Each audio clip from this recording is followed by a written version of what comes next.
I come back to my cell that day, and I'm pacing in my cell, and all I was trying to think about was like, what was I going to tell my parents? Like, and it wasn't how was I going to tell them. It was what was I going to tell them? Because I was trying to think of a story. Like I was going to lie.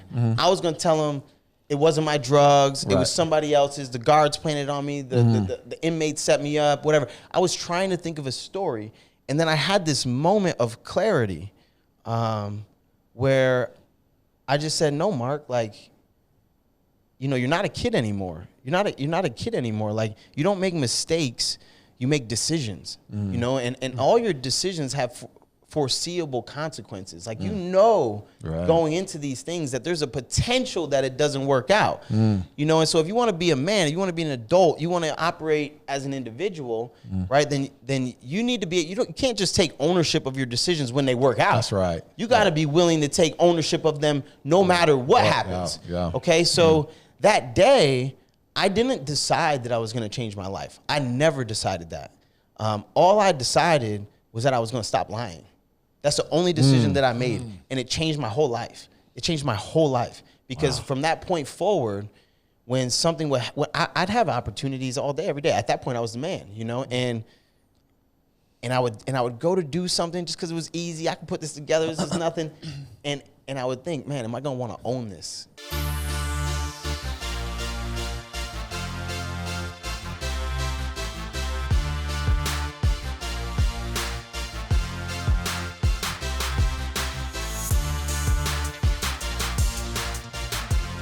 It only happens like every few minutes. So just ignore it. That's so funny. Yeah. Because I record in my office and I have dogs. I got two pit bulls, and the one, man, he I don't know, he doesn't have separation anxiety, but he just always wants to be next to me. And he scratches the door of my office, and I'm like, well, this is awkward. Right, yeah. It's authenticity, man. People love that. Yeah. And what we're talking about is our we have a transformer in our studio that likes to go off every now and then. So, and that voice that you heard. I was like, who's been talking to? Yeah, we're recording. We're live. Recording. That voice that you heard is Mark Joe, entrepreneur, fitness enthusiast. How else would you describe yourself? All around badass dude. Just a regular dude. Just a regular dude. I was going a complete opposite direction that Ben was going, but you know, hey, we'll roll with it. Savage. Savage, yeah. Better looking than all of us. But yeah, and we'll obviously jump into his. And we'll obviously jump into the story, but we do need to settle something really quickly. Tyler, you and I talked about this a few episodes ago, and I wanted to get Mark's take because there's a cultural trend going on that neither Tyler and I are big fans of. And so we want you and Mark to put the sell list for us. This is like the darker color. Wait. This is the darker color question. I'm going to preface this. It's 100% racial. Your culture versus our culture. I'm just trying. You are either going to prove or disprove. So go ahead. It's 100% racial. Okay. But I'm just kidding. No, we were discussing this, and it's taking society in the wrong direction, in our opinion, and we want it's destroying our country. Yeah, it really is. Like it is. It really is. Destroying our country. It's destroying the country. Not to be sensationalist, but. Yeah. So what's pick a random fast food restaurant. What's a fast food restaurant you like to go to? I mean, to be honest, I don't eat fast food. But, okay, quick food. Food fast. Yeah, like fast casual. Fast like casual. Chipotle. Or maybe you don't even eat Zoe's, Cava. Okay. I'm weird about my food, and the truth is, as a general rule, I don't like to eat at chains. Okay. If it's a chain, to me, they've just gotten to a point really, really difficult. where quality went down. But I'll tell you, okay, so Grace, you know, my girlfriend, she loves Chick-fil-A. She would say Chick-fil-A. Okay. So let's say you go to Chick-fil-A and you walk up to the front and you do your normal order or whatever, and they ask you. By the way, I don't even think, can you even go in Chick-fil-A's? Yes, you can. Yeah. Jeez, my God. Right. Yeah, there's dude. I knew that. No, I'm not kidding you. I've been to probably 3 or 4 where the inside's not even open. It's just drive-through. Well, supposedly during COVID, they sales went crazy without the inside being open. Yeah. Going on a tangent here. But yeah, COVID's been over for like 9 years, bro. Get up with the times. So anyway, they ring you up, and then at the bottom, now Chick-fil-A, I'm not hating on Chick-fil-A, I don't think they do this, but other fast food restaurants do. And it says, would you like to add a tip? No, it doesn't say, would you like to? It just says, here's the options Yeah. of tips. Yeah. 10, Okay. 15, 20. What's your thought on this? This is not just fast food. No, this is across the board. literally Across the board. every single Retailer, business apparel. It's establishment not that even you- just the food industry. It's That's a good every point. single one, and it's it's either do you want to add a donation or do you want to add a tip? Yeah. And you can buy food too. Like I'm glad that you asked about fast food. Now I understand why you asked about fast food, because in a restaurant, tip is standard. It's standard. Absolutely. Because but in a there's fast food service restaurant, you given. didn't provide any service. You didn't wait the table. They you went and didn't- got them fries. What's wrong with that? I threw away my own trash. Exactly. Like it's crazy. I clean my table when I sit down, And dude, I get you now. That's why we had you on the podcast. Right there is because of that. No, I agree 1,000%. I think that's It's ridiculous. It's almost like when you really think about it, I have a problem. I think in our country, culturally, since that's where you started, we have like an entitlement issue here, right? And so I think that feeds the entitlement, and then how dare you put no tip? Yeah. How dare you? Now they look at you like you're crazy, That's like you're right. You cheap, feel like you're judged. mean, It's- like they're indignant that you didn't give them a tip and you didn't do anything. You didn't do it. I just paid you for your product. That's That's like the the price that you dictated. That's like the guy in the corner getting mad that you don't give him free money. Yeah. Well. Yeah. How? Yeah. So I agree with you. Darren's quiet over here, but to wrap up your point, it's the participation trophy. Yes. Is what it is. Yes. We made you fast food, and now we expect an extra tip for It's it. entitlement, dude. It's crazy. It's All right, fine. You D, should give us your- are we? You like we're actually having this damn discussion. Hey, just Like it's destroying America. Just because you're being sarcastic there, but just because you're super rich and you give 30% on everything, just hey, here's Look, money. I don't need it. What's it? There's an option, right? The option is no tip. Option's And no tip. I pick Right. it. No, you know no, what? no. You guys brought up race, though. You guys brought up They race. did bring up race. By the way, Mark, I'm going to let thank you you. know that black people have no problem hitting that no tip. Shit, none. Like, absolutely not. The hell no. Where's the 13-cent tip? It's a nickel and 8 pennies too, by the way. I don't even calculate that. I may not stand for much, but I will absolutely stand Yeah. for I'm not tipping Yeah. my fast food restaurant. I'm just not going to give you something for nothing. That's what Yeah. I'm saying. Okay, I'm glad we settled that. Now we can actually proceed to the actual episode. But I'm glad I'm glad we're all on the same page. White, black, Hispanic. Went We're all. silent there. He didn't really answer. I was just listening, Yeah. like, are we really going down We this did road? also bring this up and you're a businessman. I would love to see the numbers. I guarantee you revenues. It's not That's revenue, fine. though. That's the thing. And I'm trying I to... guarantee they make so much more money off of that. It's not revenue, and those employees Are taxed on it. They're taxed on it, but they're making a lot more. And so you know what I think is really happening is the business owners can lower wages.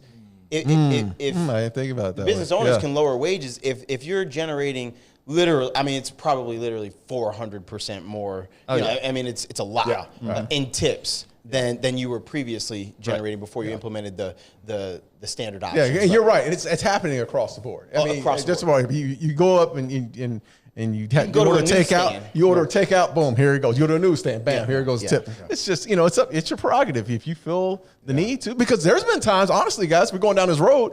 I've gone to places before, and without having the tip on there, I've tipped people. Yeah. If I got cash, We've if I already got covered cash, this. I'll People do tip an people. exceptional job Absolutely. with service. Yeah, though. or they That's it. smile. You know That's what the right. craziest thing is? Like we're going down this road, Now right? we got D Sometimes fired if up. you We gotta roll just it. smile, like just a smile, smile. just smile sometimes, and just show some kind of favor, then you might get a tip For real. Like, but 95% of the people in Make this you country feel bad. specifically, Make you feel bad for you being there and Absolutely. eating it at my restaurant Goodness or Lord. buying something that I'm selling. you got this little disgruntled face. No, you're not bad. getting a You're tip. upset that I walked in. You're upset that I'm actually gotta giving work. you an opportunity to work. You know, like what? I got to turn around and get you this Big Mac, and boy, that's, They made it. I just have to hand it to you. And how dare you?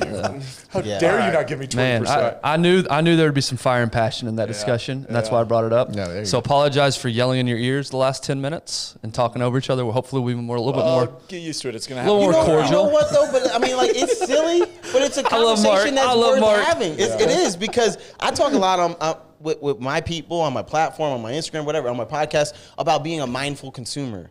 Like a lot of times, like people don't think about where their money goes. Like, you know, I mean, you guys know, especially when you're starting to look into some of the agendas that are being pushed, cultural changes that are happening, all that stuff, follow the money is what people will say, right? But like people don't think about where they put their money, and they don't think about the ripple effect of supporting either certain practices like that or certain companies with certain social agendas. And you don't know how people, like, for example, there's a company that I love.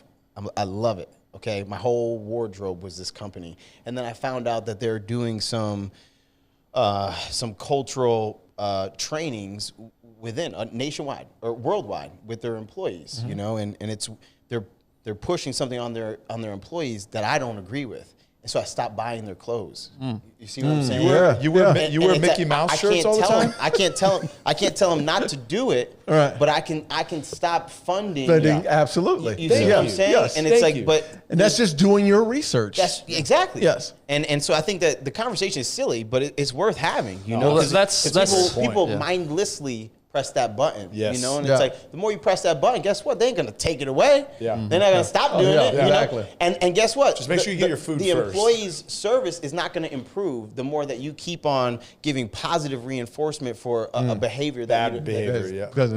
No, I'm not a big fan of rewarding what's expected. Yeah. So all right, good. All right, now we can move on. Yeah. Now we can move on. and to move on, Mark, we wanna talk about your story. And we want to go back to the beginning. We want to take people through because your story is incredible. We were having lunch before and kind of diving into a little bit. And we said, no, hold on. Wait. Let's wait till we start the podcast. So we're excited to have you on, man. Thank you for flying all the way in from St. Louis, being here with us today. And it's my first time in Dallas. I like it. It's nice. Yeah. What you think of Dallas so far? It's hot. Yeah, it ain't as hot as Missouri. Believe it or not. The humidity is crazy. The humidity in Missouri is insane. But it is hot. It's beautiful though. Like that hotel you guys put me in. You guys have my favorite candy in there. These guys must do their research. They dig deep because they had the Nerd Rope gummy clusters in my hotel, and I don't even like it. You guys heard me, right? I don't eat fast food. I don't eat chain restaurants. Like it's rare that I eat candy. But when I do, though, those Nerd Rope gummy clusters, I tell you right now, they hit the spot every time. That was all Darren. Darren was out handpicking. No, I do want to give a shout out. That was my wife. My wife is our behind-the-scenes help. So she dug through your Instagram. We do not give Whitney enough credit on the show. Like, the stuff that she does behind the scenes. I appreciate you, T. Literally, like, we do not give her nearly enough credit. So I know she doesn't listen to us. No, she doesn't. I'm gonna thank her anyways. We're dealing with this. So maybe some of you that are connected with her on Facebook, just shoot her a note. Just be like, hey, it was really nice. The boys really appreciate everything that you do because we do. Yeah, she absolutely will not listen to this, but I'll pass along that she appreciates it. So anyway, but yeah, you're not from Missouri. No. You're not from St. Louis. So take us back, Northeast guy. Where you were born. Take us back. It's funny because every time somebody asks me that question, man, it's like, you want to hear my story? What do you mean? Like, where do I start? And yeah, I'm originally from New York, upstate New York, and I struggle with this because I can get long-winded, but there's a lot of we got nowhere to go. There's a lot of details that are relevant, So I was born in upstate New York. I have to two drug-addicted parents. Both my parents were addicted to cocaine and alcohol, and My father was never a part of my life. My mother was in and out of rehab, prison, jail, all the things. And so from 15 months old, I was in and out of the foster care system. So I was go to different foster homes, and then my mom would get out of rehab, and I'd go back to my mom, and then she'd go back to rehab or go back to jail, and I'd go back to foster care. And so that was life for me. 0 through 11, I was on and off with my mom, my biological mother. Well, and you have a twin brother too. Right. Yeah, so I'm an identical twin. There's a complexity there. There for sure is, and everywhere I went, he went for at least for most of the time, and that's actually a detail that I'll get to in a second. But everywhere I went, he went. We do have other siblings. We got other brothers, sisters, and they would go different places too. But Matt and I would always stay together. I think the court system, generally speaking, they thought that was best.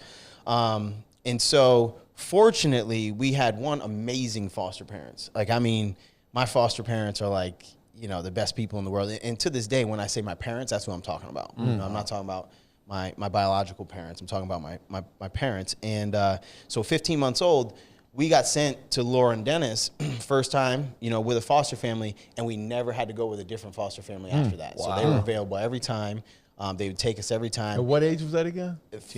First time leaving my biological mom was 15 months old. And then when we were 11, my foster parents got permanent custody. Darren, we got to put you on this side because I know you're good here. No. I didn't hear it. It sounded, Here we go. Go ahead, Mark. And so there were stints where, we were homeless, living in like women and children's shelters. For anybody that's listening, that's a child of an addict, right? Especially a single parent. My mom was always out of the house. I have a little sister. I have a twin brother, and I was like the man of the house. Like 5 years old. Like seriously. And I would take care of my mom. I felt responsible for her. So my twin brother, he wasn't as close with my mom. He was really close. He took immediately to Laura and Dennis, who's our foster parents. And so I was a mama's boy for sure. I was loyal. I didn't see it. My mom could do no wrong. And perhaps like a really big moment in my life and a big turning point was there was a transition. So when we were about 2 years old, we moved to Florida, and we were down there. And at 10, my twin brother Matt, he asked my mom, "Hey, I want to go live with Laura and Dennis. Can I go live with Laura?" He just asked her. And my mom said, "Yeah, sure, go ahead." Like, didn't care at all. Like, was ready to just give him away. Sent him to New York, back up to New York with Laura and Dennis. And this is, sort of like, it wasn't even an option for me. It wasn't even an option. Like, I love my mom. I was super loyal. I took care of my sister, took care of my mom. At this time, my mom's clean. Okay, so she's not dealing with the nonsense anymore, but it's still less than ideal. Like, she's not a good parent. There was no punishment, no discipline, no accountability. Like, we were bad. So my brother leaves, and about 6 months later, my mom tells me, like, "Hey, we're gonna go visit your brother. We're gonna take a vacation." So I'm like, of course, ecstatic. This is the first time in my life that Matt and I have been separated. Okay, and it was just for a matter of months. And she gets me together. We pack our bags, everything. We get on the flight. We fly up to New York. When we land, we get in a taxi or whatever, and we go to this building. And she says, "Hey, we're gonna stop there after this. I got something I got to take care of." So we walk into this building, big brick building. It's still there to this day. And I don't know what we're doing, but we go through security and everything. And she brings me to this bench, and she's like, "Hey, sit here. I'll be right back." So I'm like, okay. I sit down on the bench, and long story short, the building that we were in was a family court building. And the family court was trying to decide that day which household was better for Matt and I to live, because they didn't want us separated. They said, we need to figure out where's the better home for them, and wherever the better home for them is, that's where they're both going to live. So long story short, obviously, the court decided that day that my mother was unfit to raise us, and that Laura and Dennis were better parents. And so my mom never came back. Like, I sat on that bench. She sat you down. Wow. I sat on that bench, and my mom never came back. And next thing I know, not only did she never come back, I didn't hear from her for like 2 years, And she was my world, Like, I was a kid, and my mom was everything. But she never came back. Next thing I know, Laura and Dennis are coming out. And I'm familiar with them. They're not strangers, but they're like, "Hey, you're going to go with us. We're going to go live with Matt." And I'm like, "No, I'm not. No, I'm not. Where's my mom? I'm not going nowhere." And that day was really bad for me. Like, I remember they carried me. Like, it took two of them, and they carried me to their car. I was kicking and screaming, and they put me in the back seat, and they just drove me home. And so the reason why it was so significant is because one, it was super traumatizing, but I from that moment on, like, I wouldn't accept my foster parents, it was almost like I was in a position where they had to try to force the acceptance. Right. And these are good people. They're great parents. They love me like seriously, like they love me as if I was their own child, like as if they gave birth to us. And they did have biological kids, and they never treat us any different, but I wouldn't accept them. I wouldn't, especially my foster mom. And so anyway, that was tough. I became a really angry, really violent, you know, kid. Not violent with like weapons and stuff like that, but I got in a lot of fist fights. Like, you know, it's just. When you say angry, were you angry at your mom? Like, do you feel like, hey, she didn't fight for me? Yeah. So a lot of, and I think a lot of people that come from these kind of circumstances could probably relate. But after that happened, I honestly felt like, because I've obviously done a lot of work on this now, right? Like I've had to work through this stuff in order to get over it, right? Yeah. So I honestly feel like I was in a place where, in my mind, like if your own mom would give you away, like then you ain't worth nothing, right. You know? Like so I felt like I wouldn't accept their love, because they really love me unconditionally, but I wouldn't even accept it. Like I refused to believe it, because even if my own mom didn't even love me enough to keep me, you guys are just faking it, like my mom always did, you know? And so I felt like, and I still, to be honest, I still sometimes feel like that. Like I don't deserve the love and the stuff that I get.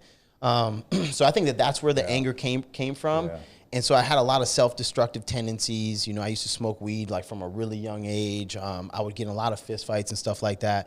So anyway, that was like childhood. And so when I moved to this new family permanently, okay, they had a biological son. They had one biological kid, and they had 5 foster kids. Okay? Wow. And their one biological kid, Travis, was the oldest, and he was the one that I took to. Like I never had a male figure in my life. I didn't struggle that much with accepting a male figure because I never had one. You know, like I struggled with accepting my mom, because that's like giving my other mom a replacement, you know, and I wasn't ready to do that.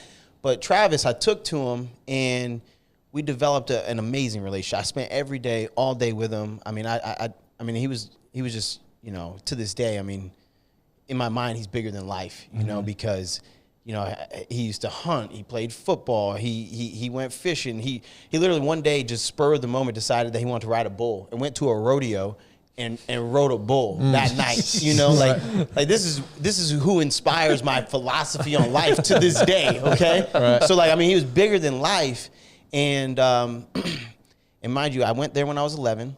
We started doing better. We started to you know, just be like normal kids. We did incredible in school. We were straight A students. We were great athletes. We were really popular. We actually, unfortunately, we moved to a school district where when we moved there, my brothers and I were the only black people in the whole school district. Okay, I mean, K through 12, the whole district. Not a school, the district. The district. And and so that presented its own challenges. Sure. And I've learned so much from that experience. But eventually things kind of normalized. And then when I was 16 years old, out of nowhere, my brother died. My big brother. He passed away. Yeah, Travis died. How old was Travis? How much was the age difference? He was 24, and I was 16. Okay. And it was like it was crazy, because in my life had just been this roller coaster. It had been ups and downs, mostly downs. And then, you know, the transition from my mom to my foster parents was very negative. And then it seemed like it was like a steady incline from there, and that life was normalizing, and things were going to be okay. Right. And then this just happens, right? And it just completely sent my twin brother and I both, you know, right, and my other siblings, like my foster siblings, all of us, you know, really just lost it. My parents, as you can imagine, they have all these foster kids, and they lose their only biological son. Like it was bad. And so almost immediately I left their house at 16. And I just became like super depressed, super self-destructive. I was smoking more weed than ever. You know, I was a great student. Dude, I was a basketball player. I was being recruited by D1, D2 schools as a sophomore. I got an opportunity to play on the 16 and under USA team, you know, for basketball. Shortly after my brother died, we were playing our rival school, and I got pissed off at my coach. I literally quit at halftime of the game. Wow. Never played again. Never played. I mean, I just threw away my whole future, everything I'd worked towards for the previous several years. You know, earning an opportunity to go to college and get a scholarship and do good in school and all those things. I threw it all away at halftime of a game because I didn't like something my coach did. Right. It was just I was struggling in that way where I just didn't care about anything. And so yeah, I ended up starting to sell weed, you know, to my friends, because I'm 16 years old. I'm trying to pay rent. I can't go to school and go to work at the same time, or at least I told myself I couldn't. because selling weed was easier, to be honest. Better money. For real. Better money. And so, that's kind of where I was at. I refused to drop out. I wanted to graduate. And so luckily I had already been in accelerated courses and everything. I was taking all AP classes already getting college credits. So they told me like, hey, if you just finish out this year, we'll let you graduate a year early. So that is what I did. I ended up, selling weed on the side to, pay bills and live, graduated from school. And then once I graduated though, and I didn't have anything to do, right. My life just sort of unraveled really, really quickly. I was just say before we get into that, what's Matt doing this whole time while you're dropped out or not dropped out, but you're out of the house? Matt was really struggling. I don't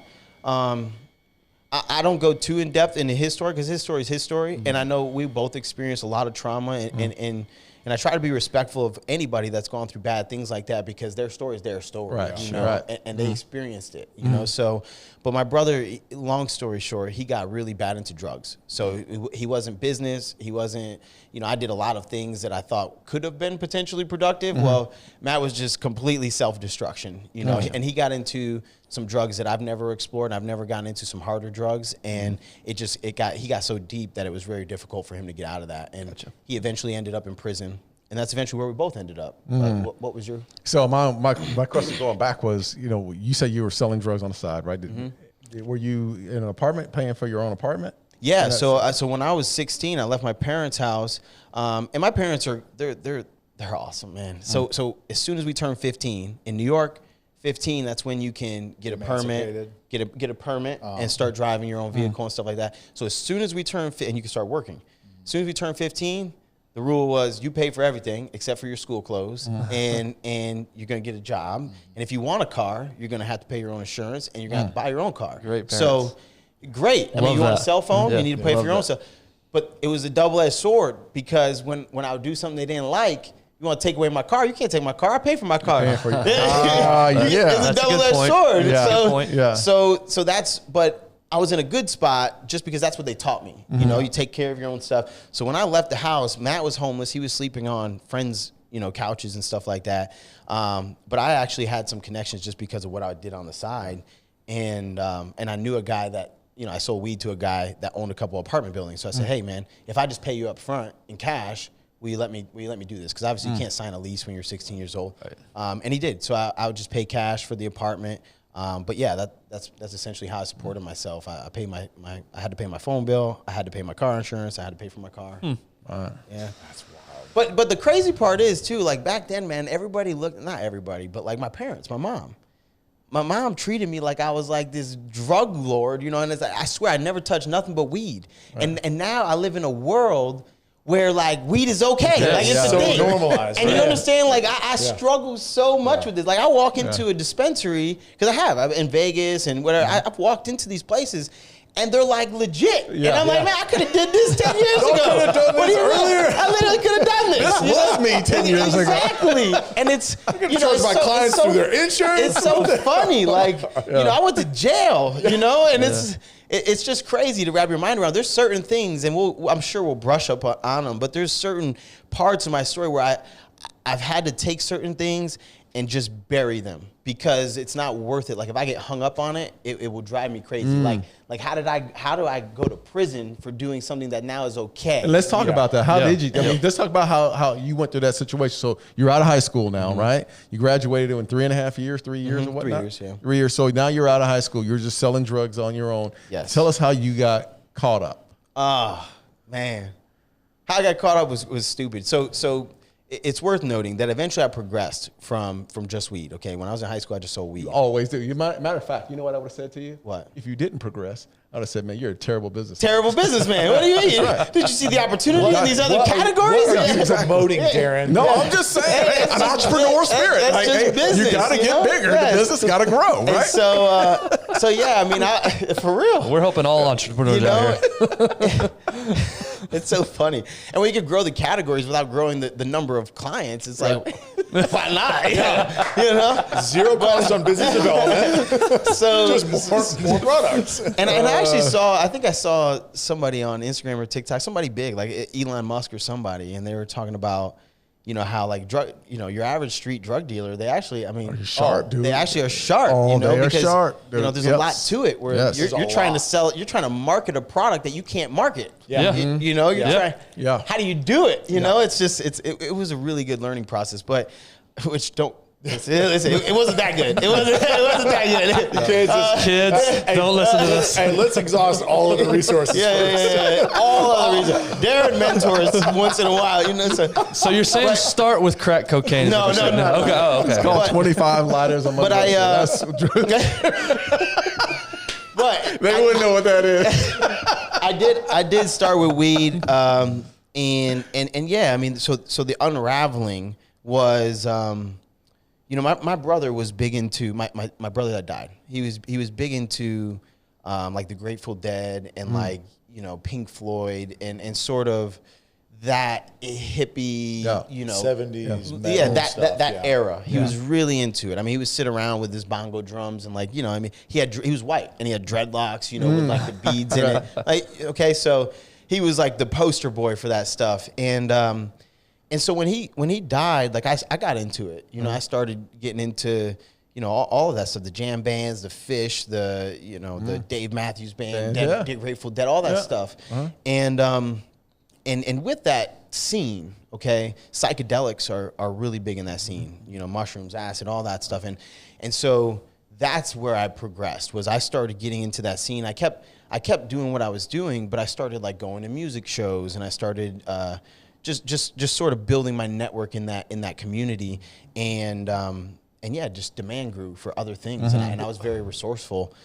You said earlier you didn't try many other drugs, but were you doing any of these harder drugs? No, I absolutely did. So I've never done any of those drugs that people typically think about as street drugs. Like I've never done crack, cocaine. I've never done heroin or pills or, you know, prescriptions.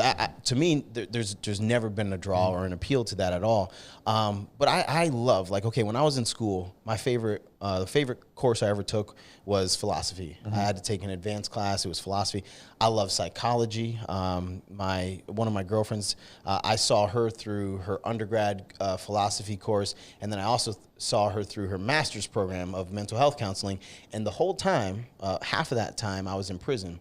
So the whole time, I would do her stuff with her just so that I could talk to her about like the stuff that she was learning. Right. But I was interested in it too, but I wanted to be able to meet her where she was at. And so like, I'm very well versed in psychology. I'm very well versed in philosophy, and I'm fascinated by it. And so psychedelics is fascinating to me. Like it really is, especially, it's funny because this is one of those things where now psychedelics, like microdosing with psilocybin or microdosing with LSD, it's a thing. Yeah. Well, now Silicon Valley, now in Silicon Valley, all these people that Apple and Google want to do it, it's okay, you know. But that's what I went to prison for. So I never got in trouble.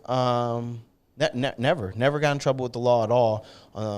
And then one day, really, it's just crazy, but I was driving back from New York City. I used to drive a lot from New York City to like Albany area, so the capital. And this is a straight shot up and down the highway. I made it all the way back home, and I just had an assortment of things on me. I had ketamine, MDMA, acid, ecstasy pills, hash oil. I mean, just an assortment of things that I had gotten down in the city. And we just got pulled over. This is a crazy random pullover. No, the driver was speeding. So this is a part. This is one of those things I had to let go. So we get pulled over in a vehicle. I'm in the passenger seat. Drugs are in a neutral space. Driver is a white kid. Okay, the car is in his name, his vehicle. Okay.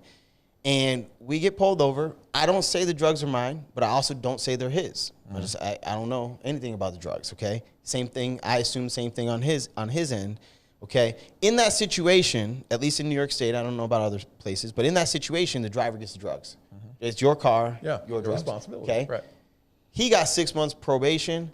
I got 4 years in prison. No. Wow. And I don't know, I didn't go to trial. I could have probably went to trial, But I was young. I was stupid. I didn't know what to do. So you took a plea deal? And I was afraid. And I took a plea deal, and he got 6 months, and I got 4 years. Oh, shit. No. It's one of those things that I had to let go because I could bark up that tree my whole life. Yeah. Right. You know, and you'd have every right to. And I don't know if I may have only shared that publicly one time ever. Like, to me, it's irrelevant.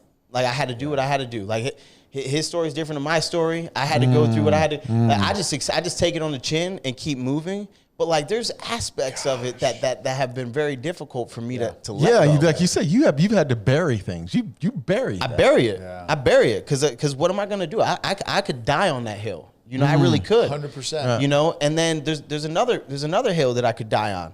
How about this? I was in prison for drug possession, even though I've sold drugs. You know, but I never got caught. I never had a trafficking or sale or nothing. Drug possession. Okay. And I saw people come in prison and leave that were in there for rape, child molestation, you know, sex crimes.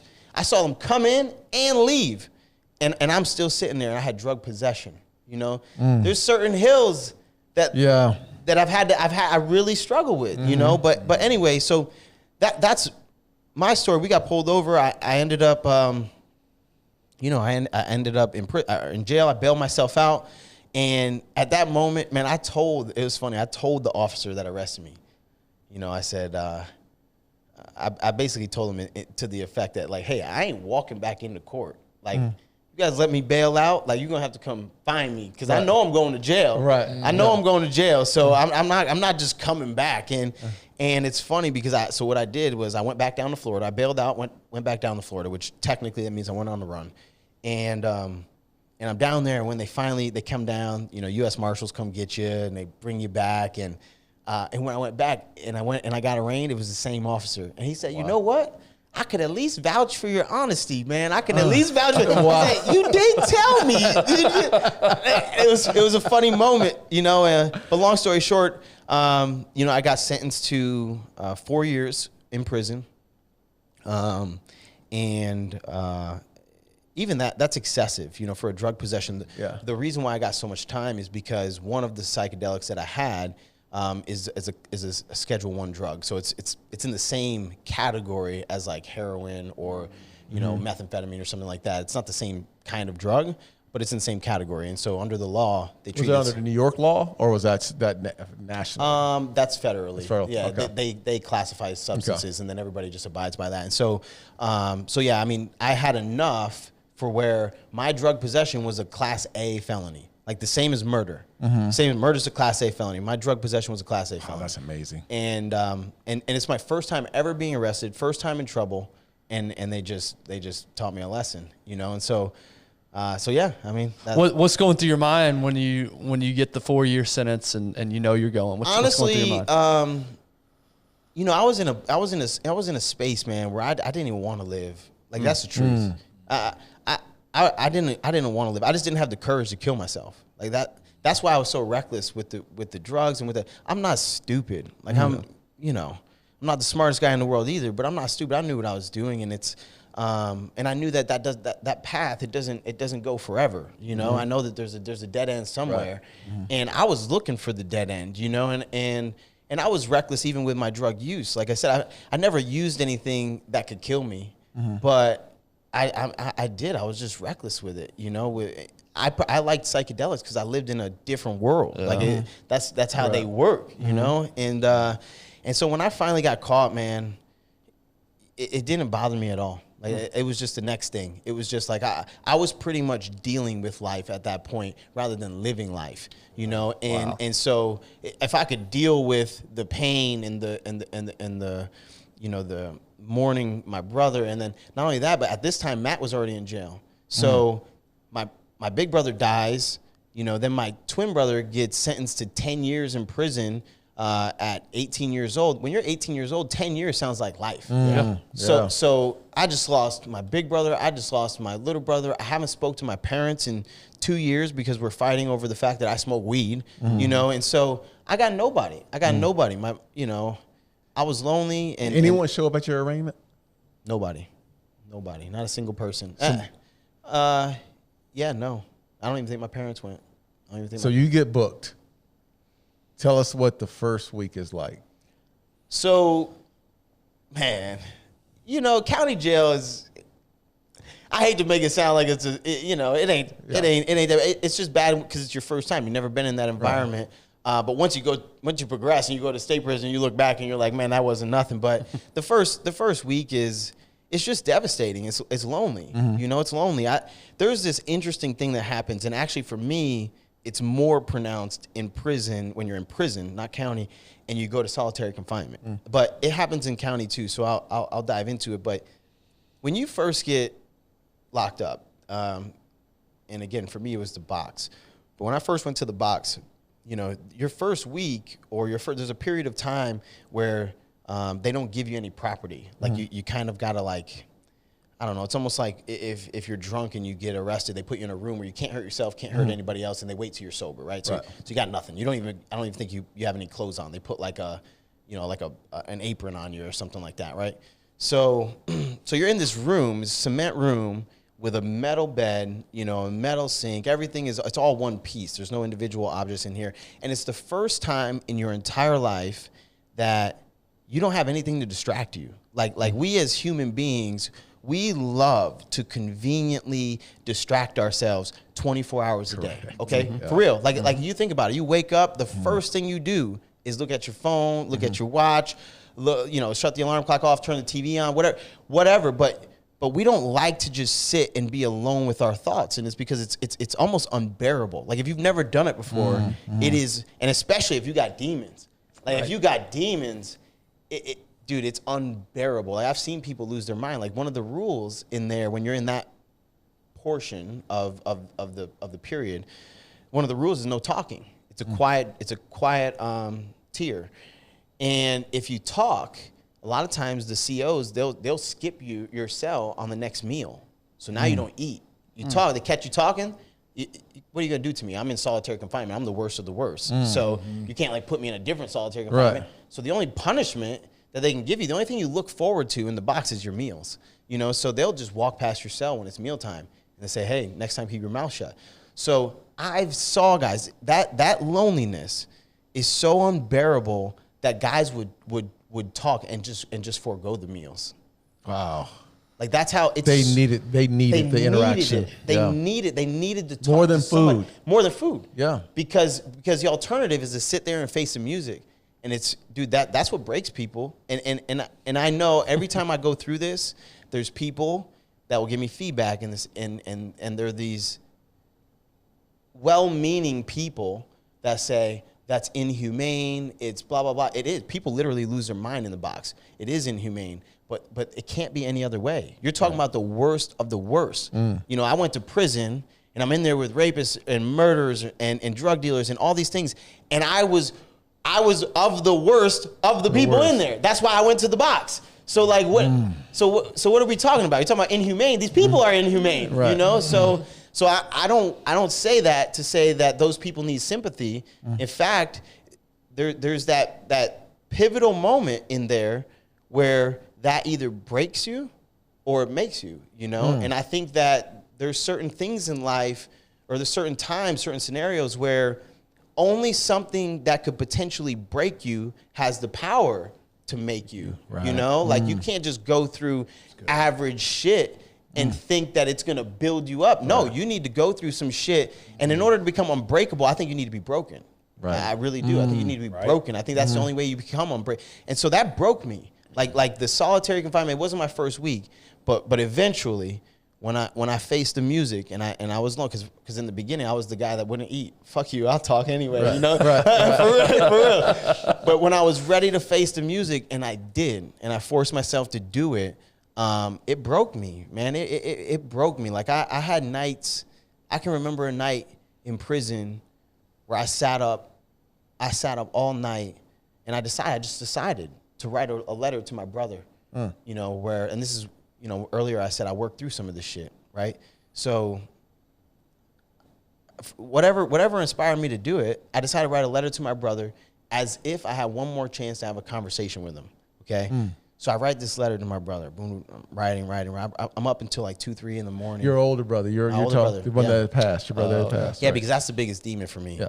it's just hard, man. How do you understand how somebody dies at 24? I believe in God, you know, like it's just hard to wrap your mind around it. You know, you just want to know. I have a great relationship with God, and I just want to know. You never have any answer, you know, so I did. I mean, that's the thing that I would struggle with a lot, and it led me to a place where, like, fuck it, if he's not here, I don't want to be here neither. You know, like that's where I was at earlier on, and I stayed up one night and I wrote a letter to him, and I was just crying. I mean, like, ugly cry, you know, till like 2, 3 in the morning, and I woke up the next day and I felt like a totally new person. I felt like a totally different person, but it was just facing the music, you know. It was just, that's what I had been running from for 6, 7 years. You know, that's what I was running from. Yeah, that's the reason why you're there. That's it, exactly. And then I had another moment in the box where you say that's the reason why you were there.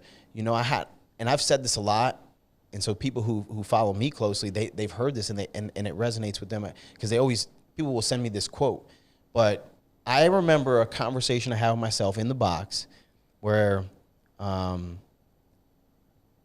this was a turning point for me, okay? So I got arrested. I got caught with drugs in prison, okay? So I skipped that part, but I would go to prison for drugs, and then I ended up taking over the whole prison. I was the guy. I ran all the gambling and all the drugs in prison. And a lot of times it's very difficult to do that, because prisons are run by gangs, and I am very anti-gang. I didn't get along with those guys. I don't like that group herd, you know, mob mentality. I don't like that shit. I'm from the country, and when you live in the country, you fight one-on-one. You don't need no weapons or none of that. You fight with your hands, and afterwards you shake their hand. That's where I come from, and they don't operate that way. You know, like a lot of the New York City guys they just don't. Yeah.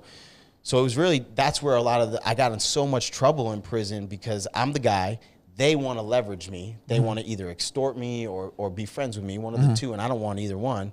And so I got caught with drugs about 3 years into my bid, and this doesn't always happen, but for me it did. What happened is, I'm in the box, okay, and the fucking guard comes to my cell and he's like, "Hey Joe, get ready, you're going for a trip." So I'm like, going for a trip? When you're in the box, they don't take you anywhere unless you need to go to the hospital. Okay. So I'm like, going for a trip? Where am I going for a trip? You know, and all he said to me was, "Don't worry, it's gonna be all right." And like instantly I just started shaking. Like I'm like, that's an odd thing for him to say. And I'm like, "What do you mean it's gonna be all right? Where am I going?" I'm shaking so he opens up the cell. You know, you gotta put your back to the door, they'll slide the door open, you step back, step to the side, hands on the wall. They'll put your hands behind your back, actually today it was in the front. So they put the cuffs on the front, then they put the cuffs on the chains on your ankles, and you can just hear the chains. Right. I'm shaking. What do you mean? Where are we going? Where are we going? Where are we going? They put me in a van and bring me to the local state troopers barracks, and they rearrested me, fingerprinted me, rearrested me for possession of prison contraband in prison.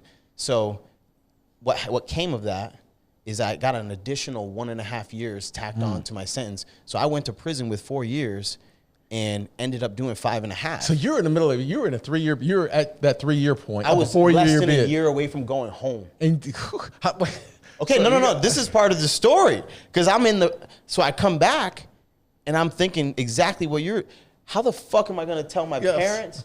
How the fuck am I going to tell my girlfriend? I had a girlfriend that did every day of that with me. I mean, she never missed a visit, was there every weekend, would support, answer the phone. I had a woman that stood by my side that whole time. And I'm less than a year away from going home, and now I just got an additional 1.5 years. They think I'm coming home in a matter of months, and now I got to tell them. And so I'm pacing. This was the turning point of my life. Like, because people, they see who I am today, they hear who I am today, they see what I've done, they see what I've built, whatever, and they think that, and they hear the story, right? So they're like, "Oh, when he went to prison, it must have changed him." Right.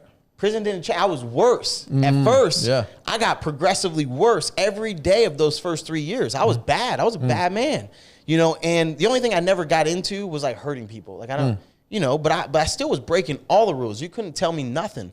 And so this happens. I come back to my cell that day, and I'm pacing in my cell, and all I was trying to think about was like, what was I going to tell my parents? Like, And it wasn't how was I going to tell him. It was what was I going to tell him? Because I was trying to think of a story. Like I was going to lie. I was going to tell him it wasn't my drugs. It was somebody else's. The guards planted on me. The inmates set me up, whatever. I was trying to think of a story. And then I had this moment of clarity where I just said, no, Mark, like, you know, you're not a kid anymore. You're not a kid anymore. Like, you don't make mistakes.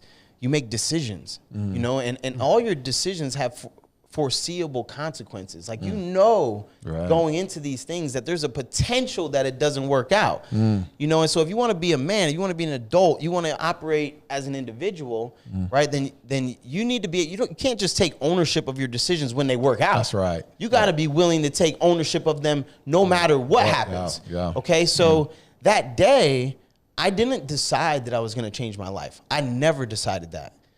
All I decided was that I was going to stop lying. That's the only decision that I made, and it changed my whole life. It changed my whole life because from that point forward, when something would, I'd have opportunities all day, every day. At that point, I was the man, you know, and I would go to do something just because it was easy. I could put this together. This is nothing, and I would think, man, am I going to want to own this? You know, am I going to want to own it? And it would deter me. It would deter me from doing the things that I had done before because there was a chance that it didn't work out, and I didn't want to own that. I didn't want to have to tell my parents again. Yeah. You know, that's an interesting way to phrase it. I didn't change my life, but I just decided I wasn't going to lie anymore. That's an interesting way to phrase it because if you think about it, that's brilliant. Like, take fitness, for instance. I'm going to lose 100 pounds. If you don't lie to yourself, you find a way to make yourself lose that 100 pounds. You can take that over in business. I'm going to make this number of sales. If you're not lying to yourself, you're going to accomplish that. So to your point, that one phrase doesn't seem like it could be connected, but that's brilliant. When you don't lie, this is what I discovered. I wish I could take credit for the foresight, but I couldn't. Okay. I just didn't want to lie anymore. but what I discovered is that when you don't lie to anybody else or to yourself, okay, and I was serious. Like, I don't lie. Like, even when I would get in trouble in there, I would just tell the officers, yeah, I fucking did it. Like, you know, yeah, it was me. You know, like, I mean, that's the extent to which I took it. You know, like, there was no boundaries. There was no parameters. I'm going to be honest. If you ask me a question, I'm going to tell you the truth. Right. And, you know, it changed my life and it changed me because, especially with respect to yourself, when you don't lie to yourself anymore, you know what you do? You build a reputation with yourself. You build some trust with yourself. And I saw somebody on the internet talking just recently about confidence. You know, confidence is just you have a good reputation with yourself. Right. You know, like you know that you can depend on you. Absolutely. Like, that's it. If I say I'm gonna do it, I'm gonna do it. Like, that's confidence. That's self-worth. That's self-esteem. And you know what? I gradually built into this person that, like, I don't need validation. I don't need friends. I don't need, like, I dug, man. I did the work. Like, and this is something that bothers me about people in society in general is I think that we live on autopilot, and there's that, like, there's a conversation that needs to be had about certain communities and stuff. Like, the cultural pressure is so strong. Social pressure is really strong. And we are much more easily influenced than we like to admit that we are as humans, right? And so I think that for the most part, we're so quick to adopt the values and the morals, the systems that are socially acceptable around us, that we become products of our environment. But the work that I actually had to do in there was I had to actually analyze, especially when I wanted to start being this new person, right? I had to analyze every single value, you know, every belief, you know, about right and wrong. And I had to ask myself, is this something that I do because everybody else does it because it's a societal norm? Or is this something that I do or believe because it's in line with who I want to be? Right. You know, like, and I became obsessed with this question. And this is really how I changed my life. I became obsessed with this question of, what does the absolute best version of me look like? You know, like, what does that guy talk like? You know, how does he dress? What does he eat? What does he do in his spare time? What are his hobbies, interests, passions? What does he do for work? I was so deep. I mean, I probably spent 6 months journaling about the same question, like for real. While you're still in prison. Yes, and this is me changing, right? I was going to say, this is like, the process. That started with you deciding not to lie with yourself. That was the turning point. I'm done lying. So then what happened, and I guess I got to slow down, because what happened when I'm done lying is I started avoiding those other behaviors. But when you start changing, and in prison, I don't want to toot my own horn, but like that is the hardest place to change. Oh, damn. Yeah. Okay. A ton of influences in there. Yeah. Because there is nothing but negative energy, negative environments. It's the upside down world. Like, it's cool to be violent. It's cool to be a thief, to be a liar. Like, that's what gets you respected, right? So like, it's the opposite. The moral and value system is completely upside down of society. And so that's why a lot of guys go to prison and get worse. You know, it's exactly why. It's like college. We call it institutionalized. Exactly, but they get worse. End up back in there and over the cycle. And so what happened is, when you try to change, when you try to make a drastic change, even if you're talking weight loss, because like a lot of people hear my story and they're like, oh, well, that's different. No, it's all the same, okay? But when you try to make a drastic lifestyle change, you go through this period of what I call social isolation, where your old friends are not your friends anymore. Like, that's what happened to me. Now, I don't want to sell drugs. I don't want to manage the books anymore. So guess what? All these guys that are all the gangsters, all the fucking cool guys, they're looking at me like I'm a nerd now. You know, like, oh, now he wants to be a good dude. He wants to change his life. Like, I'm getting made fun of. People are trying me every day. You know, but you wonder why, as a society, we create our identity around what we do, because that's our community. That's where our affirmation comes from. Think about weight loss. Yeah. You want to start eating better, right? Yeah. All your friends are whatever. They're partying. They eat mindlessly, whatever. Yeah. You want to try to start eating better. What happens when you sit down at that table and you say, you know what, dude, I'm just going to get a salad, dressing on the side, chicken on top, please. They're like, now you're on a diet, right? Now you're on a diet, right? So it's the same, but it's emphasized in there, right? It's magnified, right? Well, and tangent here, and we'll talk about this later in your story, but like, go through 75 hard. Exactly. And see how your friends are when you stop drinking.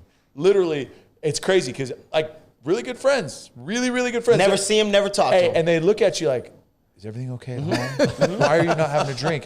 Did you go too far? Have you been doing it too much? But what people don't realize is that's toxic. Right. It's it inhibits growth. You know, it really does. They want you to be the same version of you that you've always been. No. But what they want, though, is they want you down to their level. Because if you're trying to progress, and whoa, you're trying to be healthy, you're trying to be good. Now I'm going to take some shots. 100%. What did what fun Tyler back? What's his name say from tall poppy syndrome? That's it. It's tall poppy syndrome. As soon as the tall poppy grows, chop it down. But misery loves company. There's a lot of different sayings around that same concept. But that's it. But that's prison. It's everything. It's everything. Whenever you're trying to make a major change, the people who know you as the version of you that you've always been, they expect you to keep showing up like that. And when you stop showing up like that, okay, you don't meet their expectations, and there's a problem. Especially if they're not the kind of people that like to evolve. They've gotten to a point where, like, we tell ourselves this story, like, when you go through, you're adolescent, teenager, you're an adult. Okay, when you're an adult, you get a job, you get a family, and you stop evolving, right? It's just adult is the last step. No, it's not the last step, right? So when you're an evolving person and you're trying to grow, you make them uncomfortable. You remind them of their own shortcomings or whatever. But in prison, okay, that period of social isolation, I truly believe that's the reason why most people never grow, never complete a lifestyle transformation. Because it's so lonely. Like, I mean, it's so lonely. And when you hear psychologists or whatever talk about, like, basic human needs, like, they need to feel a part of a clan or a community or a group. So that period is where your old friends, they're not your friends anymore, because you're not the same person, and they don't accept the new version of you. They want the old version. So I'm not selling drugs anymore. I'm not gambling anymore. These people don't think I'm cool anymore. The new friends, though, they haven't adopted you yet. You know, so you're in this middle ground where they don't trust you, because these guys, they view me as one of them. They've seen you as one of them. Yeah, exactly. Right. And these guys are like, man, fuck that guy. You know, he changed up on us. Right. Okay. So I'm in the middle, and it just gave me I was convicted, man. I didn't care. I didn't care. And it made me so strong. It made me so, every day I wanted to. The temptation to go back to your old friend group is so strong. And I think that's why most people never make it. Because in the middle ground, you're lonely, and then there's always a friend that's like, hey man, you know, hey Tyler, you want to come out and have a drink with us? And you're lonely. Right. You know what? Yeah. You just want the companionship. I'll come by and you have that drink, and you know what? Everything's cool now because you had the drink. Just because you did. And so I refused though. I was convicted, and what I did was I would sit in my cell all day long. And it's crazy. I've described it like this, and it's a true comparison, but like I was essentially like a monk living in a fucking cave for like the last 2 years of my bed. Like for real, I never left my cell. I didn't make any friends. And I would just spend all day, every day, reading, writing, journaling. Like I had to find other things to do. Like there's a TV room where most people, it's a rec room where most people just hang out there all day. I wasn't welcome there. You know, I would go out, I could go out there, but chances are I'd get into an altercation, I'd get into a problem. You know, somebody would poke fun at me, and in prison you can't let people do stuff like that. Right. Somebody does something, you got to do something back, or else you're not. And that happened many times too. But I got to a point where I said, okay, cool. I'm not going to put myself in that position anymore.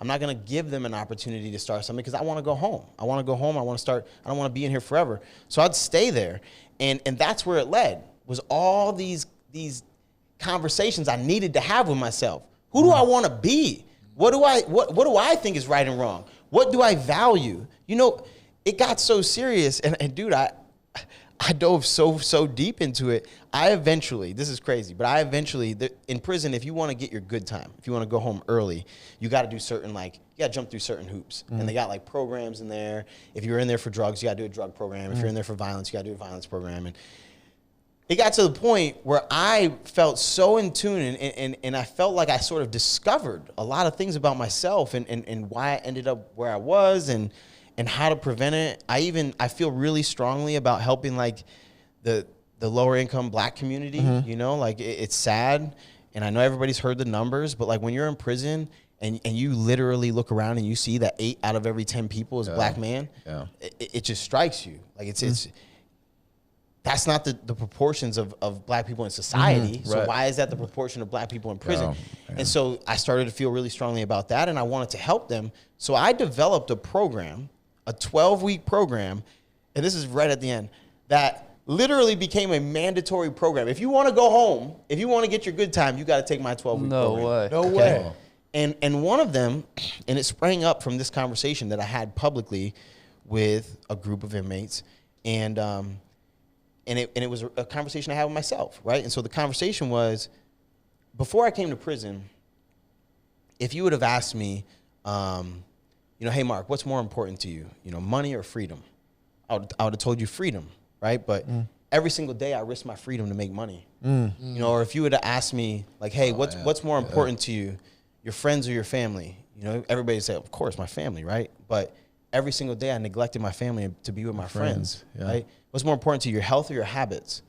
Same thing, right? But every single day I neglected my health. My habits compromised my health, right? And so this is where I was thinking about values. I had asked myself in a journal entry, what do you value?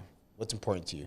And I regurgitated the same thing that society teaches all of us. We all will say the same thing, but your behavior is a true reflection of what you value. And so what I realized is that a lot of those guys that were in there, especially the inner city, you know, Black community, right? They grow up in a neighborhood or an environment where the values in that environment are literally incompatible with society's values. Like all the values that we know to say, okay, their values conflict with those values. And that's why you come to prison, because you're in an environment and you have to live up to the standard, to the code of conduct in that environment. So you live up to the code of conduct, okay, but you've never stopped to ask yourself, what do you value? You're just adhering to the standard. And so I have this conversation with a room full of 20 hardened criminals, and it would occur to them, it would dawn on them, like, holy shit, you know, I never really thought about that. You know, because they say, yeah, my kids or my this or my that. No. what does your behavior say? You know, and so then we would talk about, okay, well, how You got to work backwards almost. let's reverse engineer this. Right. Yeah. What would it look like day to day if you actually valued your family, your kids, or your Right. So that's where it started. deep. And the teacher was like, "Yo, you got any more of this?" You know, and I did it. It turns out I had 12 weeks worth. You know, like, I did, and I would go, and it was just so cool seeing. Of course, there's some guys there that like, "Yo, I just want to get my good time." Like, you know? But it was cool because I broke some of those fucking dudes open. Like I broke some of those dudes open, and I started getting them thinking like, you know, I don't know. Like you got to take ownership. There's this. You said it earlier. You said something about that's why you were in there when I brought up my brother. My brother died, and I had to have a conversation with myself where it's like, no, you know, that you don't make mistakes, you make decisions, and you gotta own your decisions, right? I used to say, oh, poor me, because I was born to drug addicted parents. Poor me, I grew up in foster system. Poor me, my mom gave me away when I was 11. Poor me, my brother died when I was 16. My twin brother went to prison for 10 years. Poor me. And I would say that's why I'm doing what I'm doing. Yeah. And it's like, and so I had to have a conversation with myself. No, I'm not in here because of my brother. It's not my brother's fault. It's not my parents' fault. It's not my real parents' fault. It's not circumstance fault. It's my fault. Like I made decisions, right? And you can't grow.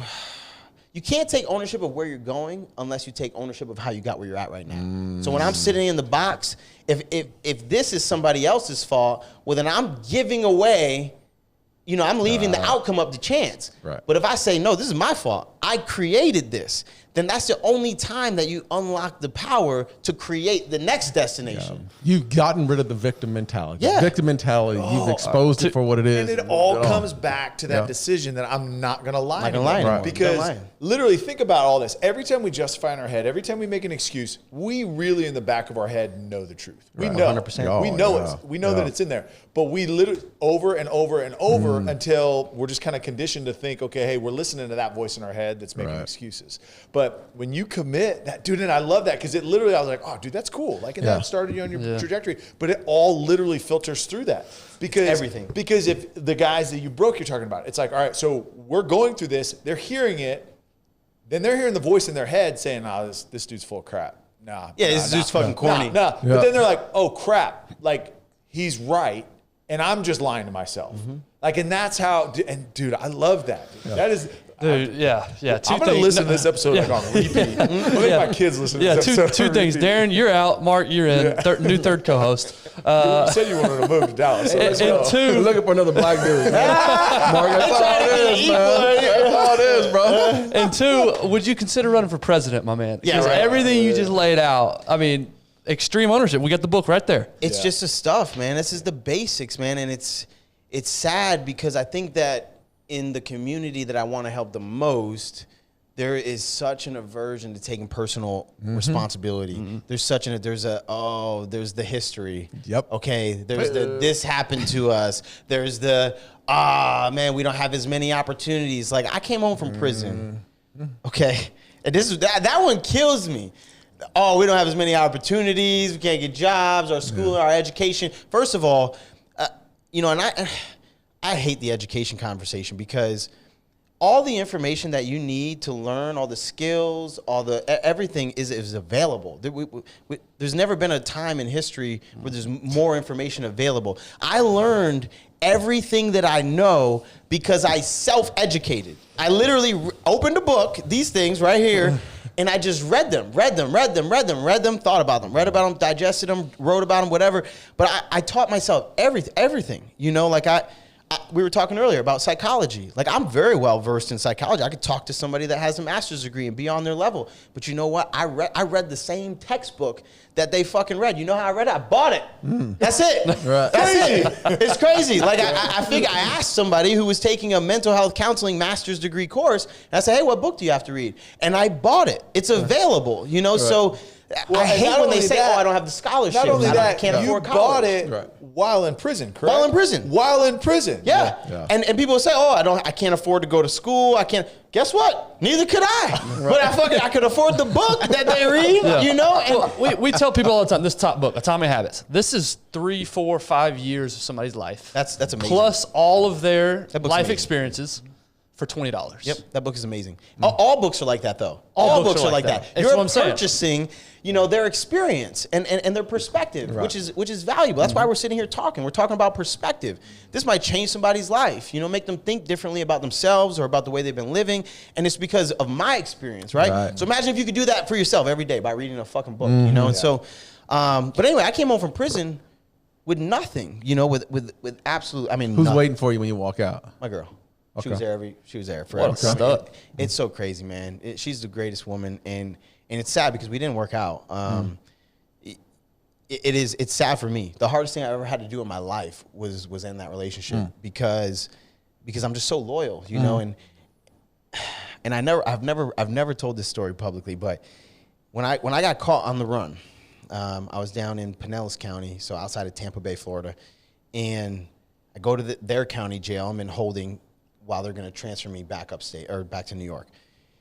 And so I call her, and, you know, we've all seen on the movies, like, you have a collect call from whatever, and it tells you where the jail is. So I'm on the run. There's no getting another bail.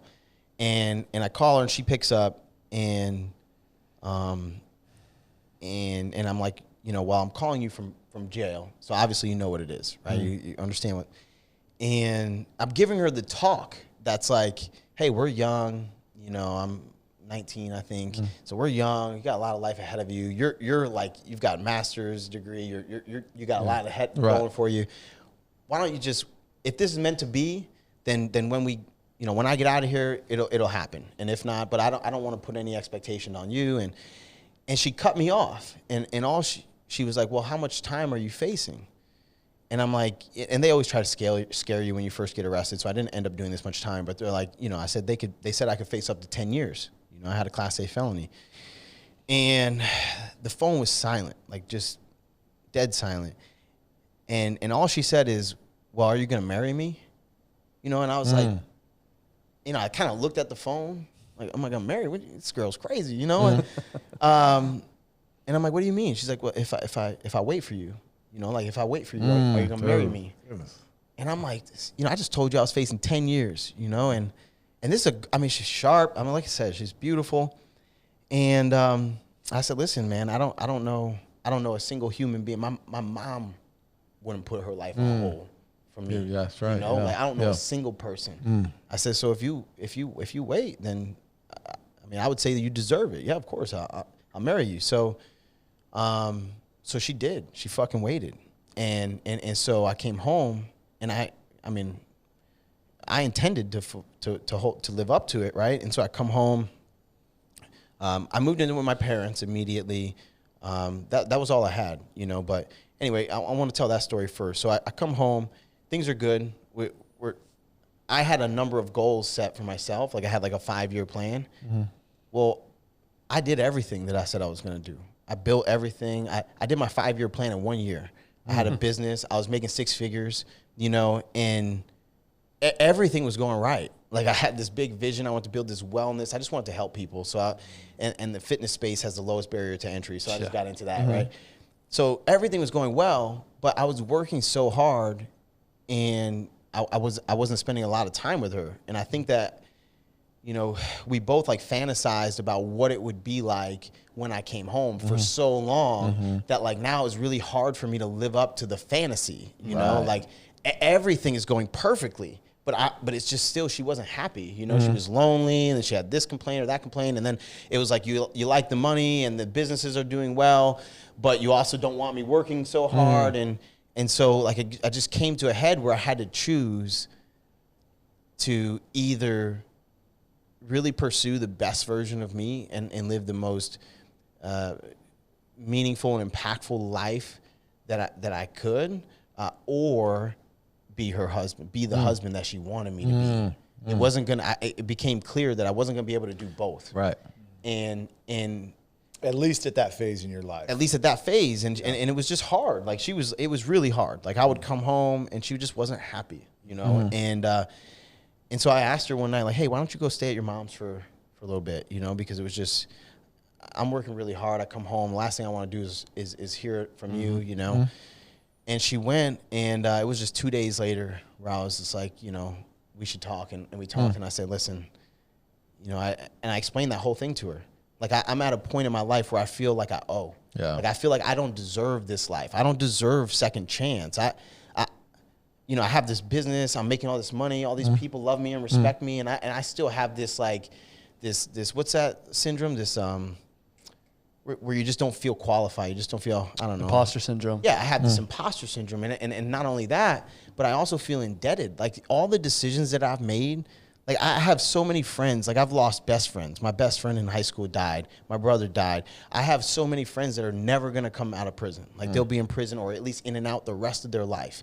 And here I am, all these reckless decisions I made, and here I am living and enjoying the life that I have. I don't feel like I deserve it. And I always wonder, well, why me? You know, why Travis died? I didn't die. I did a lot of reckless shit too. You know, and so I've come to this point where I feel like I owe, and I want to repay that debt. I want to use this second chance that I have and just give as much as I have. Like, my life is not about me anymore. My life, everything that I do, if you look at me, like, seriously, and some people say this, but if you watch me fly on the wall, everything that I do is to try to help people. Everything. My business is built around helping small business owners. It's about creating a better, you know, environment for business to be done. My podcast, my social. I hate social media. I hate it. But you know why I'm on there? Because there's some people out there that need to hear what I have to say. That's it. Like, everything that I do, even my relationship that I'm in now, and I know she'll listen to this, and it's a touchy thing because my mission is my top priority. Like, it really is. Right. Like, I have experience and perspective to give. I truly think that what I've been through and the lessons I've learned is the most valuable thing that I have to offer the world as a human. That's right. And I have some skill sets. Right. And I have some pretty good skill sets. But I think it trumps everything. And so the most important thing to me in life is is just giving as much as I can. I want to contribute as much as I can. And so now it gets in the way sometimes, but she's at least more understanding. But back then, you know, she couldn't understand it and she wouldn't. So I had to leave her, and it was the hardest thing I ever had to do. Yeah, man. I remember I was standing there just crying, like, because I knew you're a good woman. You didn't do anything wrong. In fact, you did all this. Yeah. Right. And fortunately, you know, she's happy now. I think she might be married.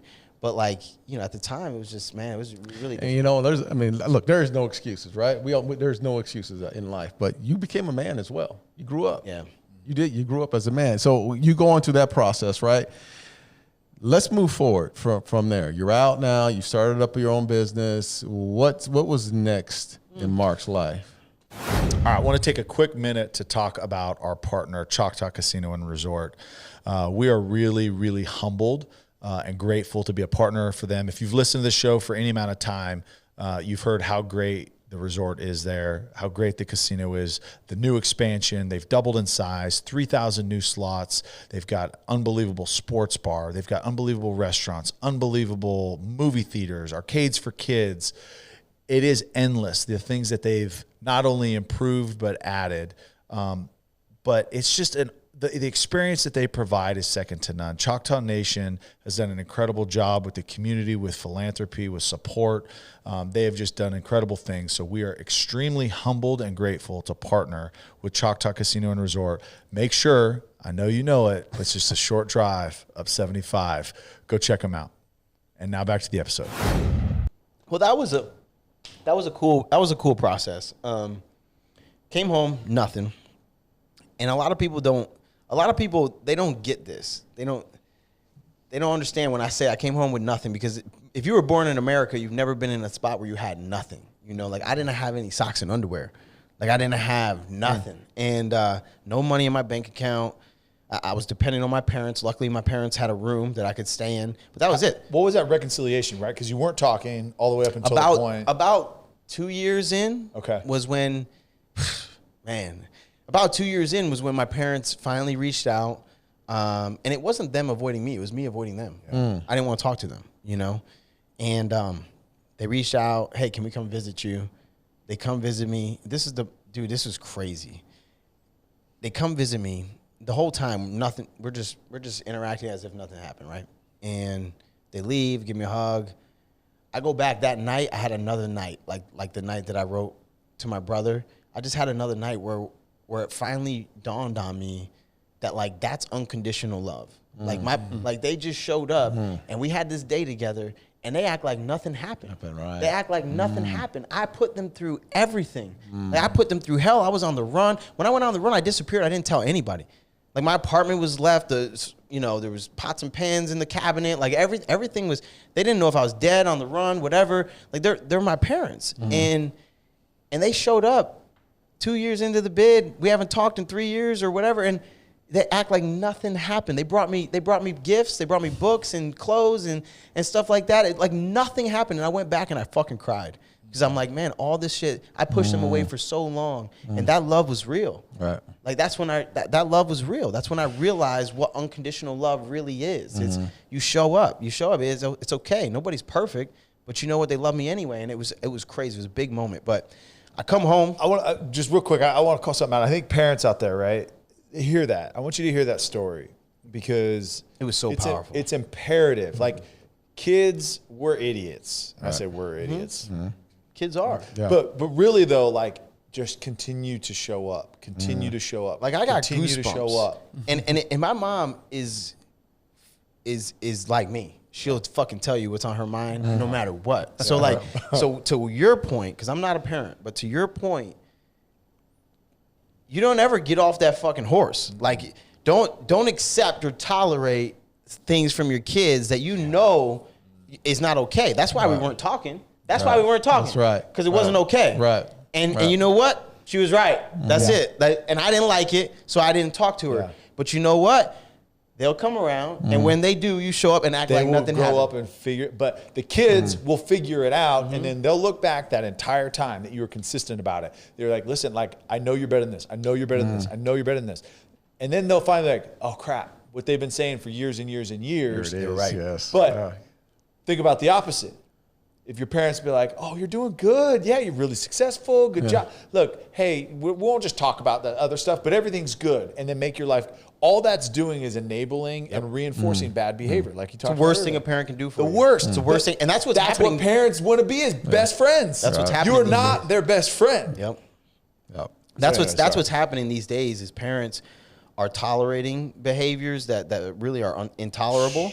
And it's bad because now I look back and I know that she did that because she loved me. Yeah. You know, and like what I can't imagine being in a different position where they were okay with it. And now I look back and I realize my parents are dumbasses and you know, like and they let me do all. They let me walk into. They let me put my hand on the stove. No, they kept trying to tell me the stove was hot. You know, and I didn't like it. So it was cool. But I come home just to fast forward. Got nothing.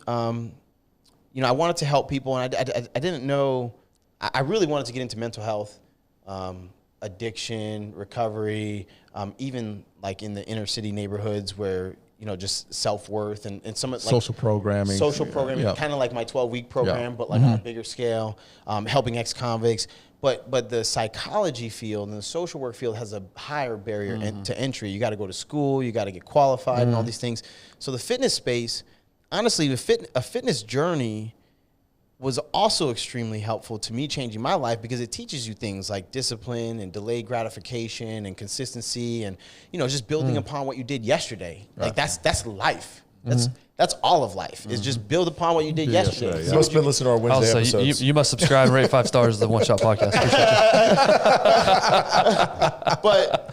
So that taught me a lot. And so I said, fuck it, I'll just get into fitness. And under the guise of fitness, I will help people find self-worth, confidence, consistency, and the things that they need, much like 75 Hard, but the things that they need in order to really change their life. Yeah. And so I did. I got a job stocking shelves at a grocery store overnight. Okay, have you never fucking worked an overnight job before? It's the most difficult thing in the entire world to stay awake overnight. I have completely quiet. Stock shelves at Target. Yeah. Yeah. When I was in high school. They had targets back 15, then? 16 years old. Yeah. Yeah. 16 years old, man. Targets At night. been around And that then check this out. Stock shelves. Then got done with that one. 7 a.m. started my other job in the summertime. Yes. Wow. See, that's three, bro. That's slave labor. That right work there. in. Yeah. That work in. Put that work in. But no, for real. And I know. it was the most difficult thing I mean, that was difficult. Like I had to stay awake. Like it was so hard for me. So I did that for a couple weeks. And to be honest, it's one of the only jobs I've ever had. But I saved up enough money to pay for my personal training certification. I took the test, and back to a point that we made earlier, we need to hammer this point. I bought the book in prison, and I read it cover to cover 3 times so that when I came home, I could sit for the test, and I wouldn't have to wait, okay? So I bought it was the ACE personal training manual. I was asking, which one did you do? ACE? Yep. Okay. So I bought the ACE personal training manual. At the time, it was either ACE or NASM. They were like the 2 biggest ones. So I bought the personal training manual. Those are hard ones. You should have gone with much easier ones. I know. I should have. But I bought the study guide. Time, did you? I bought the study guide. I bought everything. And then I came home, and as soon as I had enough money to sit for the test, I did, and I passed it. Okay? So because I already prepared. And then I tried to get a job at a gym, and I just didn't like the way they did business. Like they charged people so much. They give the trainer nothing. I mean, it was crazy. It's stupid expensive, and then I'm making nothing on it. You're making all. So I didn't last very long there at the gym, and now I'm like kind of on my own trying to figure out like what am I gonna do. I know I don't want to work at that gym. I have no place to train my clients. I know I want to help people. So almost like divine I can't explain it to this day, but I'm panicking, okay, because my whole plan is unraveling. How am I going to train people? I don't have anywhere to train. I don't have any money for a lease. And a fucking lady sends me a message, random lady that I'd never talked to before. Still to this day, I don't know how she found me. Lady sends me a message on Facebook Messenger. Hey, I heard that you're looking for a place to train your clients. That's it. And I'm like, yeah, I am. I am. What you got? In my head, I'm thinking I can't afford anything anyway, but I go, I see this lady. It's nothing. I mean, it's literally smaller than this podcast studio. I mean, it's smaller than my kitchen in my house, right? And maybe 200 square feet, like maybe. And she was previously using it as a conference room. That's it. She owned a couple businesses, and so when she would meet with people, she would just have them go there. So she's like, it's not much, but you can use it. And it was on Main Street. We're in a small town. Main Street is the only street. You want to be on Main Street, right? So I'm like, screw it. I started to go in and say, like, I kind of don't have any money. Like, what? And she cut me off. She said, hey, I know you're just starting out, so why don't you just pay me commission? That way, if you don't make any money, you don't owe me anything. And if you do, then cool. And I'm like thinking, like, who is this lady? Like, how did this happen? Like, same day that I'm panicking. And so that's what I did. And so I spent every dollar that I had at the time, which was like $1,400, on a set of used dumbbells, used kettlebells, and a rower off of Facebook Marketplace. And I'm training people. I got two old ladies that knew me from the gym that wanted to follow me and train with me there. Old ladies, 60s and 70s. And I started my business with those 2 old ladies. And man, within 8 months, I had like a 3,500 square foot facility. I was making like, $15,000 to $17,000 a month. Doing well. I had a massage therapy studio. I had a yoga instructor that was, starting to come in within it. So this is all like my first year home. And yeah, I had the massage therapy business, and it was all kind of like starting to connect. I had a nutritional coaching business where if you worked out at my gym, nutritional coaching was included. Like I wanted to provide a really comprehensive approach to wellness, because for me, the process of changing my life, it required all of those things. It required food, it required sleep, it required taking care of myself. I did yoga, so I wanted to give everybody. I wanted to replicate the process for them. Right. And I did, and I was doing well. And it's funny, I had a friend at the time. I never talked about the fact that I'd been in prison. That was one thing I was worried about. I was going to ask you. Yeah. What life was like, no people that knew. So nobody go knew on this, right? Nobody knew. I was gonna say, because I was in a different sketchy town. little gym, like these old ladies show up. Nobody knew. And that was like, it was a positive. It was tough because, like I told you guys, I had already concluded what I wanted to devote my life to. Mm-hmm. I want to use what I've been through and what I've learned to do some good in the world, to do as much good as I can. And even though what I was doing was good, it sort of satisfied my want to help people. It wasn't. I knew in my heart it wasn't what I. Right. But it wasn't what fully, I should have been. It wasn't fully authentic. It wasn't the whole you. Like you were holding back. It's like helping people on a surface level. Right. You know what I mean? Mm-hmm. And that's not what I knew. It's not what I felt called to do. Mm-hmm. So about a year in, I have a conversation with somebody, a relationship that I have with a company that I was working with, and they're present on social media, very present, and so I go to tell them, and I say, hey, I got to tell you something, and so the woman gets back to me, and I'm like, hey, and I FaceTime her, which I never FaceTime her before, but I just want to say it face to face, see how you respond.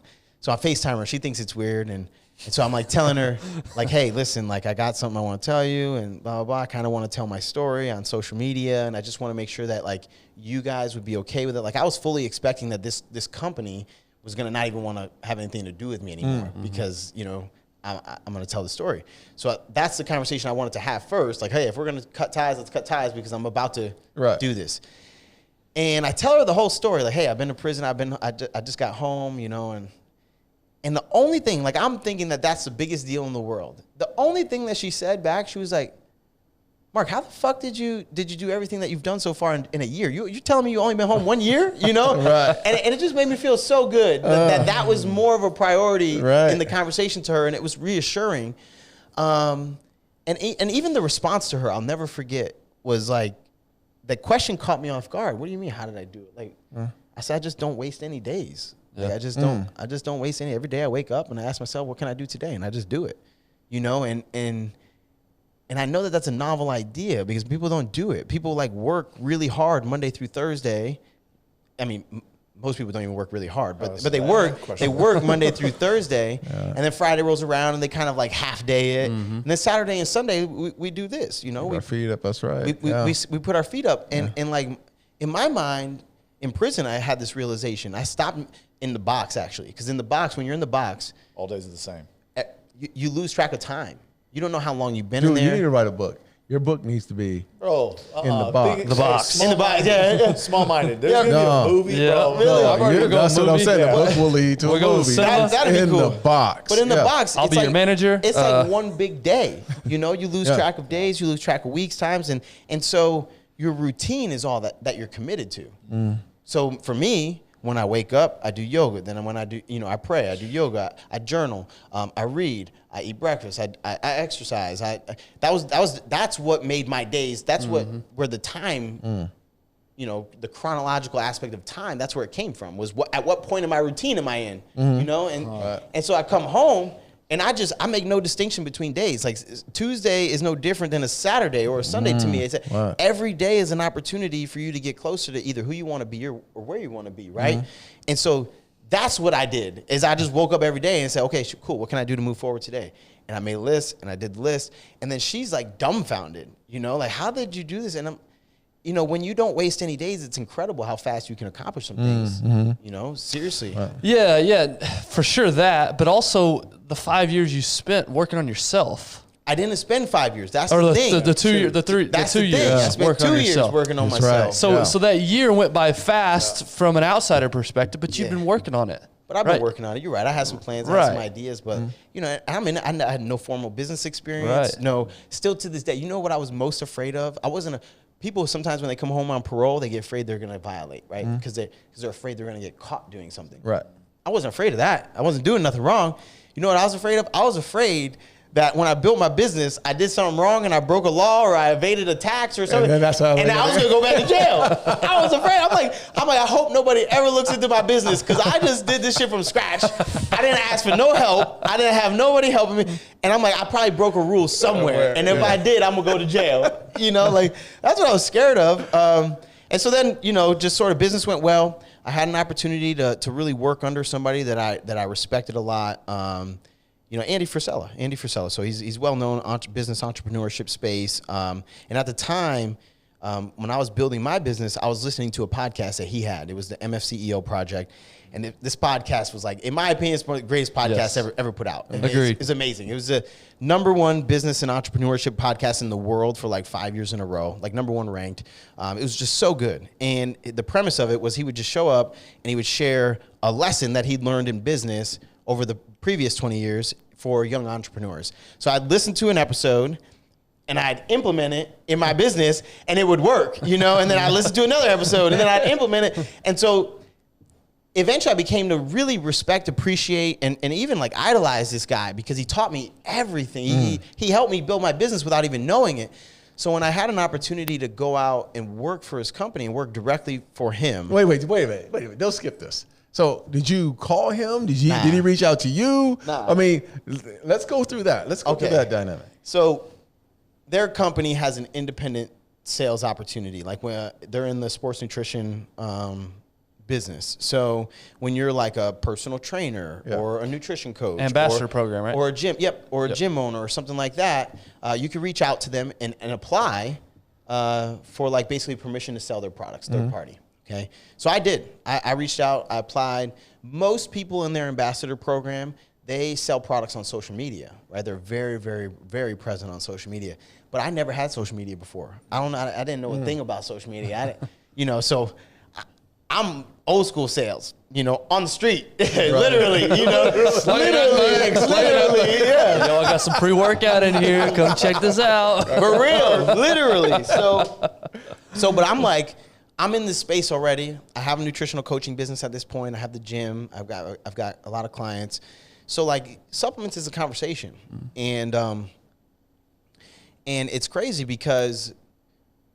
So my clients used to ask me a lot about supplements, and I would never recommend them. And the reason why I never recommended them is because I'm hyper aware of the role that trust plays in sales.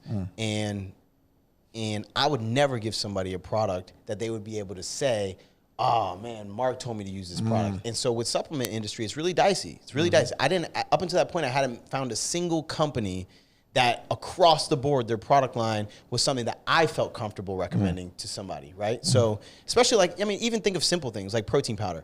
I give you a protein powder, it makes you bloated, it gives you gas or whatever, hurts your stomach. And now you associate that negative experience with me. Like this is how deep I think into the transactions that I make, And so I wouldn't do it. So I found First Form when I was looking for a premium brand in the supplement space that I could recommend to my clients, and I didn't know that Andy owned it. I didn't know. I was looking for the highest quality supplements on the market, and I found First Form. I tried their products, and I never knew that Andy owned it. Well, because if you listen to his podcast, he never mentions First Form. Especially back then. Right. Now he does a little bit more.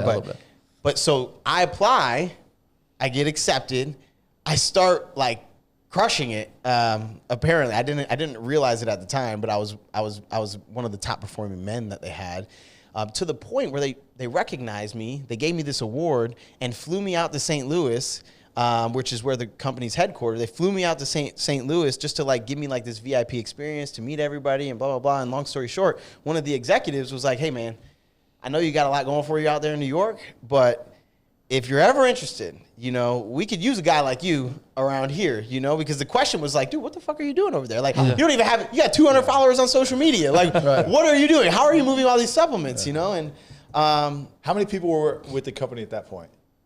Probably around 10,000.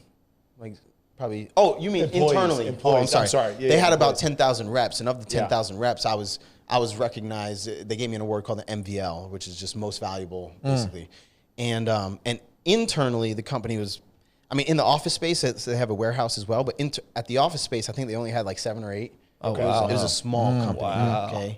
And so when I joined the team, I was like, the sales team internally, I was number 8 of the sales team. They had like 4 or 5 customer service guys, and they had whatever. Now they have like 400 something. What year was this again? 2019. Okay. 2019.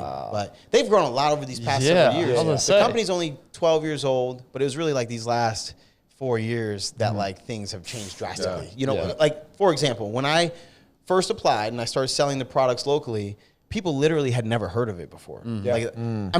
Nobody. Like the only time that to the point where when they would hear the term or the name of the company, they would hear First Form, they would just associate it with my company. They'd be like, oh yeah, that's Mark's stuff. Right. You know, like that's how much nobody knew who it was, right? And so the employer, the executive, he asked me, hey, you know, you want to come out here? And I didn't even hesitate. I was like, cool, because now I obviously knew that it was Andy's company. So I got the opportunity to work for Andy, and I'm like, yeah. So you left everything behind? Left everything. I mean, everything that I planned on for like not 1 year, but for the last 3 years, everything that I worked to create these goals, these ideas, this vision that I had for what I was going to build and how I was going to impact the world. And you know what it came down to? It came down to, in my mind, swear to God, I said, First Form seems to be on the same mission that I'm on. They want to help people. They want to really use fitness as a tool, as a vehicle. But they're just further along, you know, like they got a bigger reach, they got more resources, they got a big audience.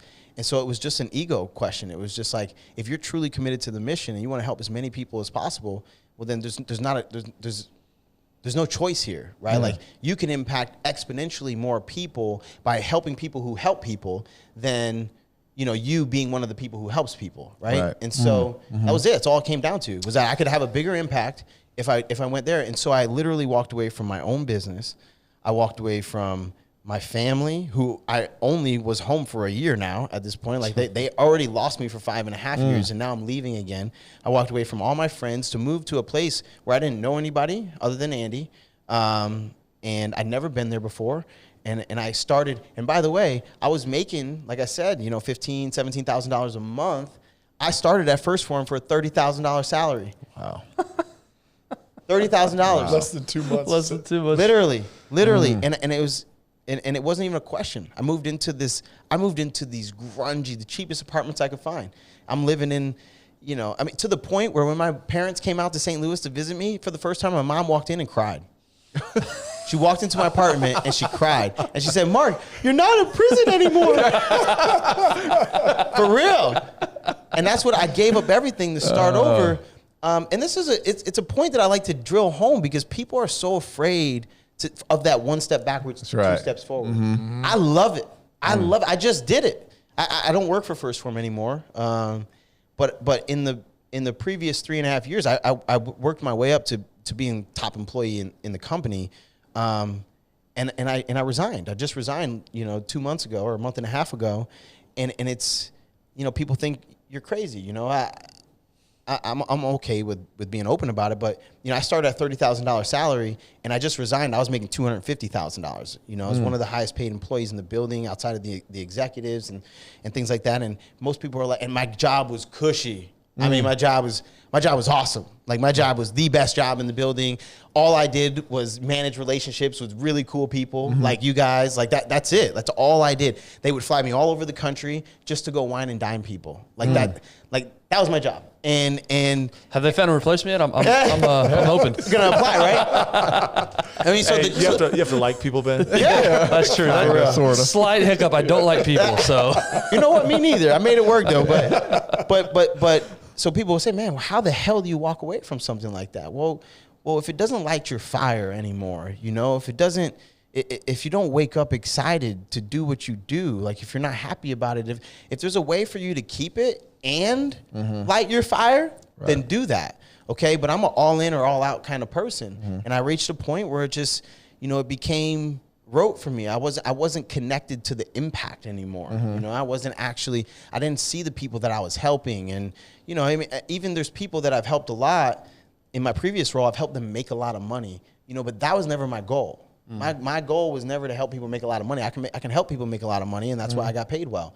But that's all I was doing at the end, was I was just, you know, I help people build businesses and make a lot of money and figure out, you know, how can we do this and make it most ideal? How can you make the most amount of money and do the least amount of work? Like, that was a lot of my job. And that's just, it didn't light my fire. So I walk away. It's the concept you told the lady at the company. It's like, every day matters. I make every day count. Every day. And if you wake up and it's like, oh, I mean, today doesn't really. Exactly. Yeah. It doesn't really matter that much. Like, what is it going to do? You know, it's not going to, does it contribute? Because the question was always, what can I do today to get closer to who I want to become or where I want to be?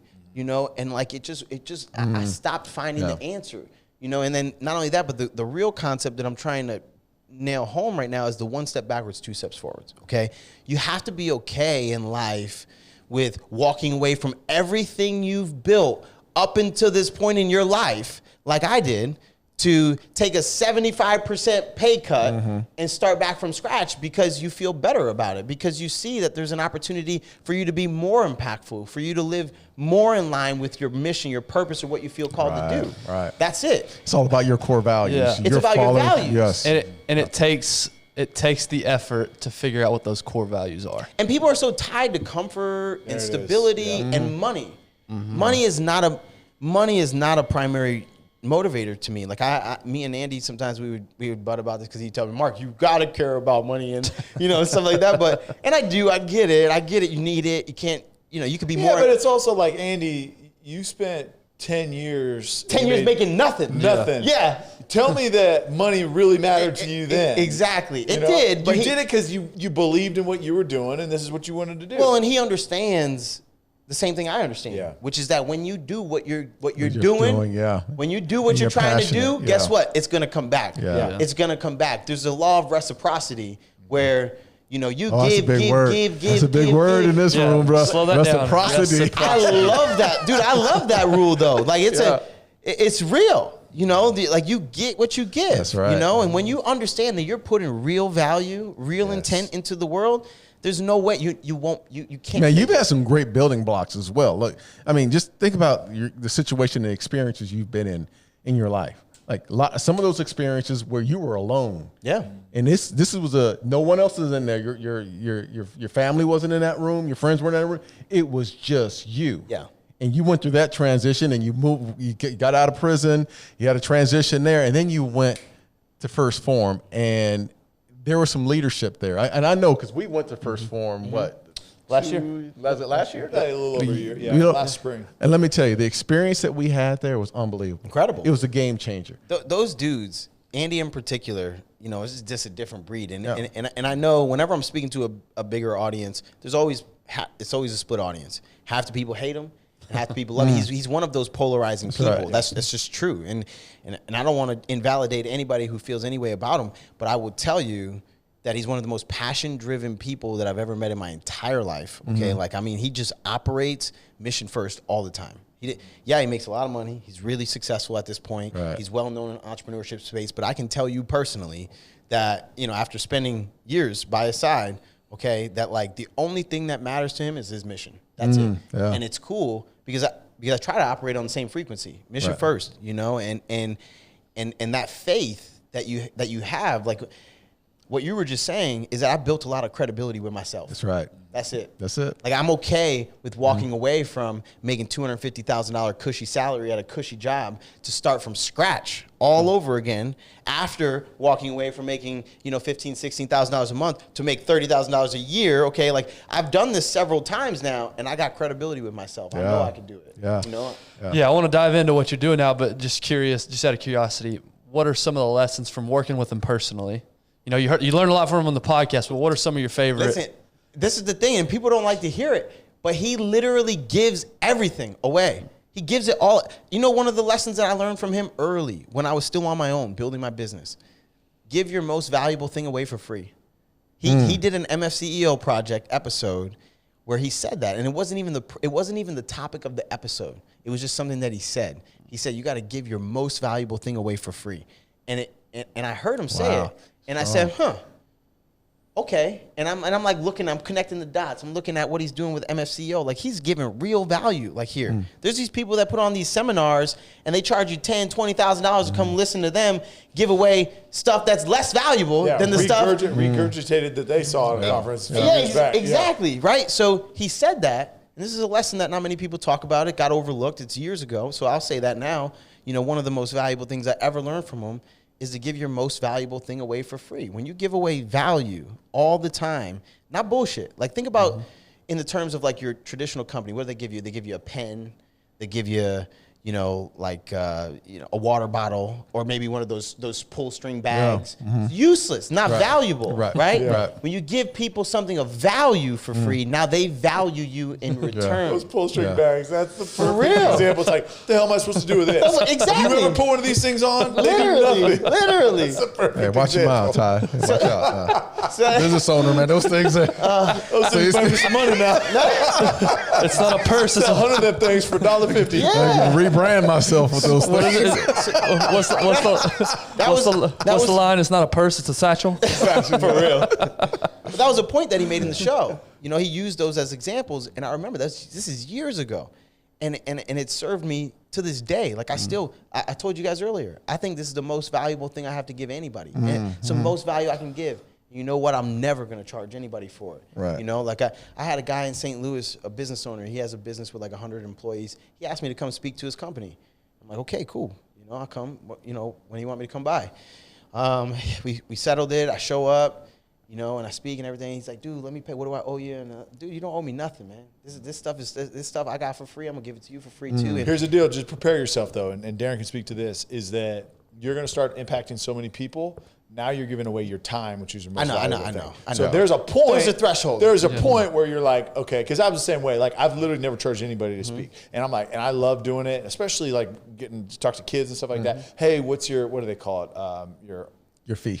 Your fee, but I get what do pastors call it? Honorarium or whatever they Oh, call it. yeah, your honorary. Yeah. See, I only speak like Heard that FCAs and stuff like that. So it's like, I don't have any street credits, so I'm going to go talk to the junior high kids. But anyways, but like, yeah, there's a point, and actually, like typically, especially in that, and I bring up FCA, like very much because they're so low budget, usually schools are running it, and they're like, hey, you used to go here. Like there was a point where I had junior hires that had my cell phone. It got out, and they were calling my cell phone asking me to come speak to their third grade class FCA. And I'm like, yeah, for sure.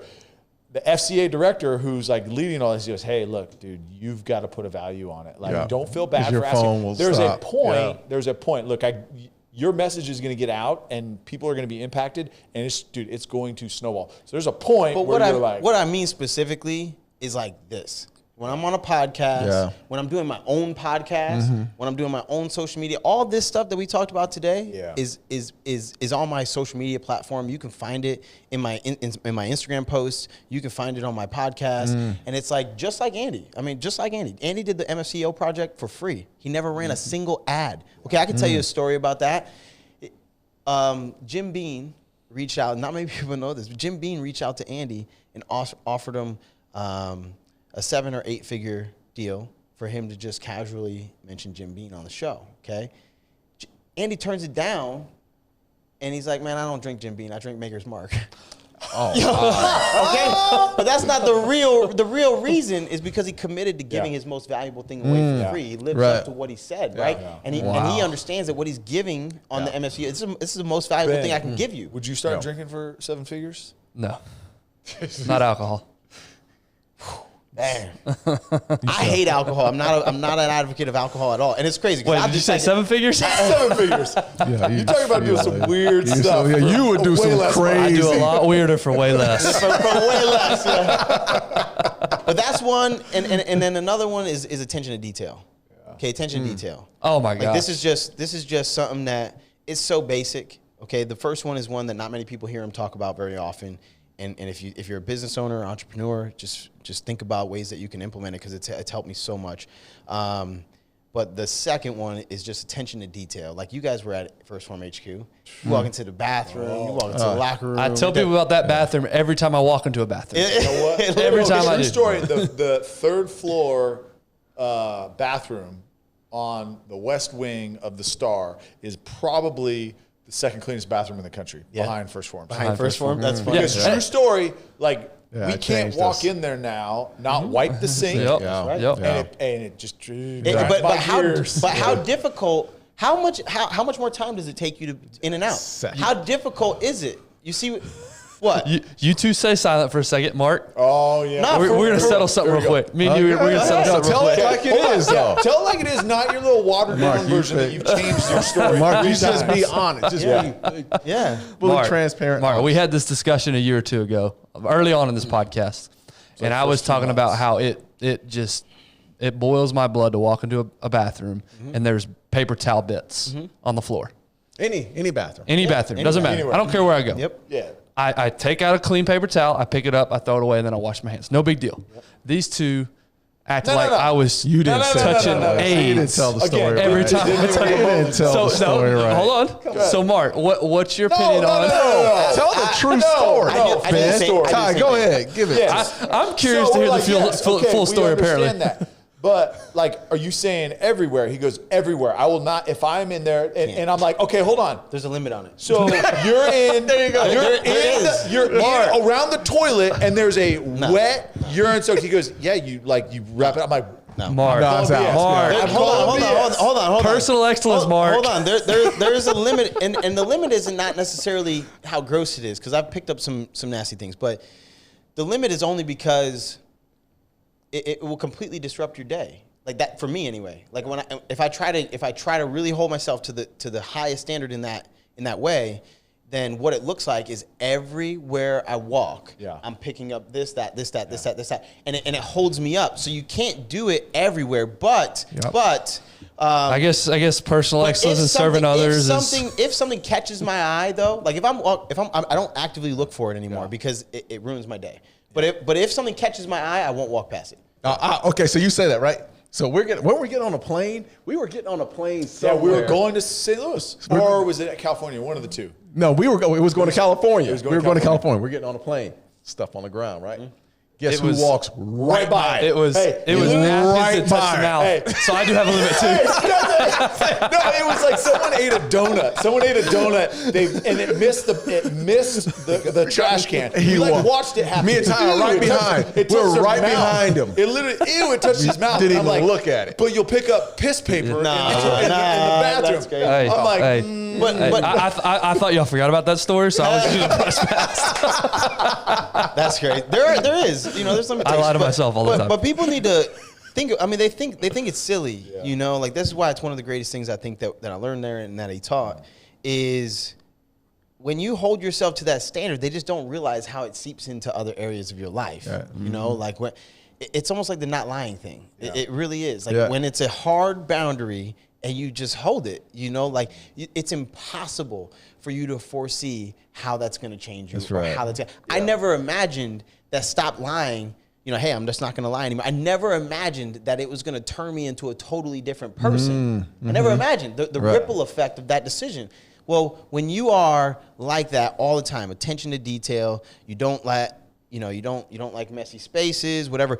How you do one thing is how you do everything, that kind of mentality. And when you hold yourself to that standard relentlessly, like I did with not lying, I'm telling you, you'll in a year, you'll be the most valuable person in your company. Yeah. You'll be the most valuable employee at where you work. You'll be a completely different parent, a completely different person, because you can't even imagine how it's going to affect other areas of your life. That's awesome. And that's the other deep, thing is like, it's so easy to be the best. People don't like this either. Yeah. It's so easy to be the best in your field, whether you're a business or what, it doesn't matter. It takes so little to be better than everybody else because there's a collective standard that's low, okay? And all you have to do is do it right. That's it. That's all you have to do is do it right. You're there doing it. Like, just do it right while you're there. Just do it. Well, this thing that I learned when I was managing people at First Form is most people like us, okay, the way that we operate is if Darren's the best, okay, and I come in and I'm a guy on the team, I need to beat Darren. And if I don't beat Darren, then I'm a loser. Okay, that's how I think. How most people think is they look around. Let's say, okay, Tyler, you're the worst. Okay, so he's a low guy on the pole, poor performer. Facts. Okay, so most people on the team, they look and they say, as long as I beat Tyler, I'm not losing. It's outrunning That's how most people operate, right? And so look around in all areas of life. People operate that way. They operate as long as I ain't the worst, then I'm above the standard. Whereas I'm looking at it as I need to set the standard. And that's what I mean when I say it takes so little to be the best, because 99% of people operate like that. They operate with, I just need to be not the worst. They set the bar so low. Yeah, they set the bar so low and they just do a little bit better than that. Well, to be the best, all you gotta do is do it the right way. You know, like wipe the sink when you're done washing your hands. You know, throw your trash and make sure it lands in the garbage. Or, you know, when you're mowing your lawn, like it's so easy to be like, oh, fuck, I don't need a weed whack this time. Right. No, weed whack. Like, thank you. For real. Gets it. Like for real. Like it takes so little. If you're gonna mow the lawn, edge it. Yeah, exactly. Like the thing that got me thinking about that, I was in Minneapolis and I went through a car wash. And you know what? They did it right. Like they did it right. Like it was an automatic. They got the bugs. I drove to Minneapolis from St. Louis, so I had a bunch of bugs on my car. The kid waited a second and made sure that he got all the bugs off the front, then sent me through. When I got out, they had 2 kids there that just briefly wiped it down. One thing I hate, I got a 4Runner, a Toyota 4Runner. So like the back, there's sort of like an overhang over the back window, so that it always stays wet. They dried it. And you know what? And you know what? They're the #1 ranked car wash in all of Minneapolis, St. Paul, in the Twin Cities. Okay, I went on. They had like thousands of reviews, and they were like a 4.9. Okay, and you know what? All they did was what they were supposed to do. That's right. Golly. That's a Probably good got story. a tip too. That's I was gonna say, of course I tipped them. But Of course I tipped them. Again, to your point, is the bar is so low when they do it so right. We're like blown away. Blown away. Like, oh my gosh, it was. It's not even above and beyond. Not even extra. I mean, yeah. And that's where I said, fuck, it takes so little to be the best. Man. And here's the other thing too, though, is you talk about like impacting other people, like the attention to details. You never know who's watching you. It rubs off on people. It does, especially like if you're wiping the sink in the bathroom and some dude just like went like this and just shook water everywhere and then walked out, and you make eye contact with him as he's walking out while you're cleaning up his mess. That's my favorite thing to do. But again, as parents, like with kids, it's one of those things like. My dad always told me, like, I don't know why I remember this, like, so vividly, but, like, told me, okay, look, when you walk with a woman or girl, whatever, you always walk on the side of the road. Like, she's always on the inside, okay? You obviously always open her door, always let them go first, always, like, never, ever go in front. And it's one of those things, and I've always continued to do it. I do it with my wife and my boys now. And you never know who's watching and who's going to impact.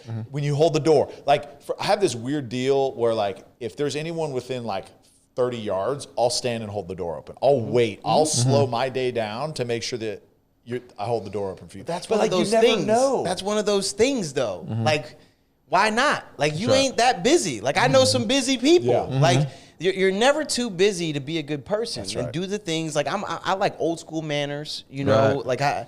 Take your hat off when you're getting ready to walk through the door. Like that's my mom. She'll smack the hat right off your head, you know, like for real. And to your point, I used to tell the guys in that course, because as you can imagine, they have a lot of self-worth, self-esteem issues, right? Their egos are just overcompensations for, you know, the fact that they just really feel worthless. Insecurity. Yeah. So I used to tell them, no matter who you are, somebody somewhere looks up to you. You know, and you need to make sure that you're setting a good example for them. You know, and that's the truth. Someone's always watching, man. Everybody thinks, oh, I only have 200 followers on Instagram, or I'm not a public figure. I'm not this. I don't lead people. No, you do. You lead somebody. That's 200 but people. You know what? Imagine if you were in a room with 200 people and they're all watching you speak. Tell me how nervous you would be. But you know, the most powerful thing today that I got out of today in us talking, man, is that it started with you.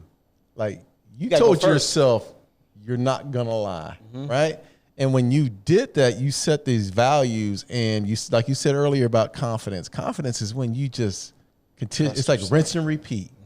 You're consistent through your actions over and over, and you prove to yourself, right, that you can do this. That you can do.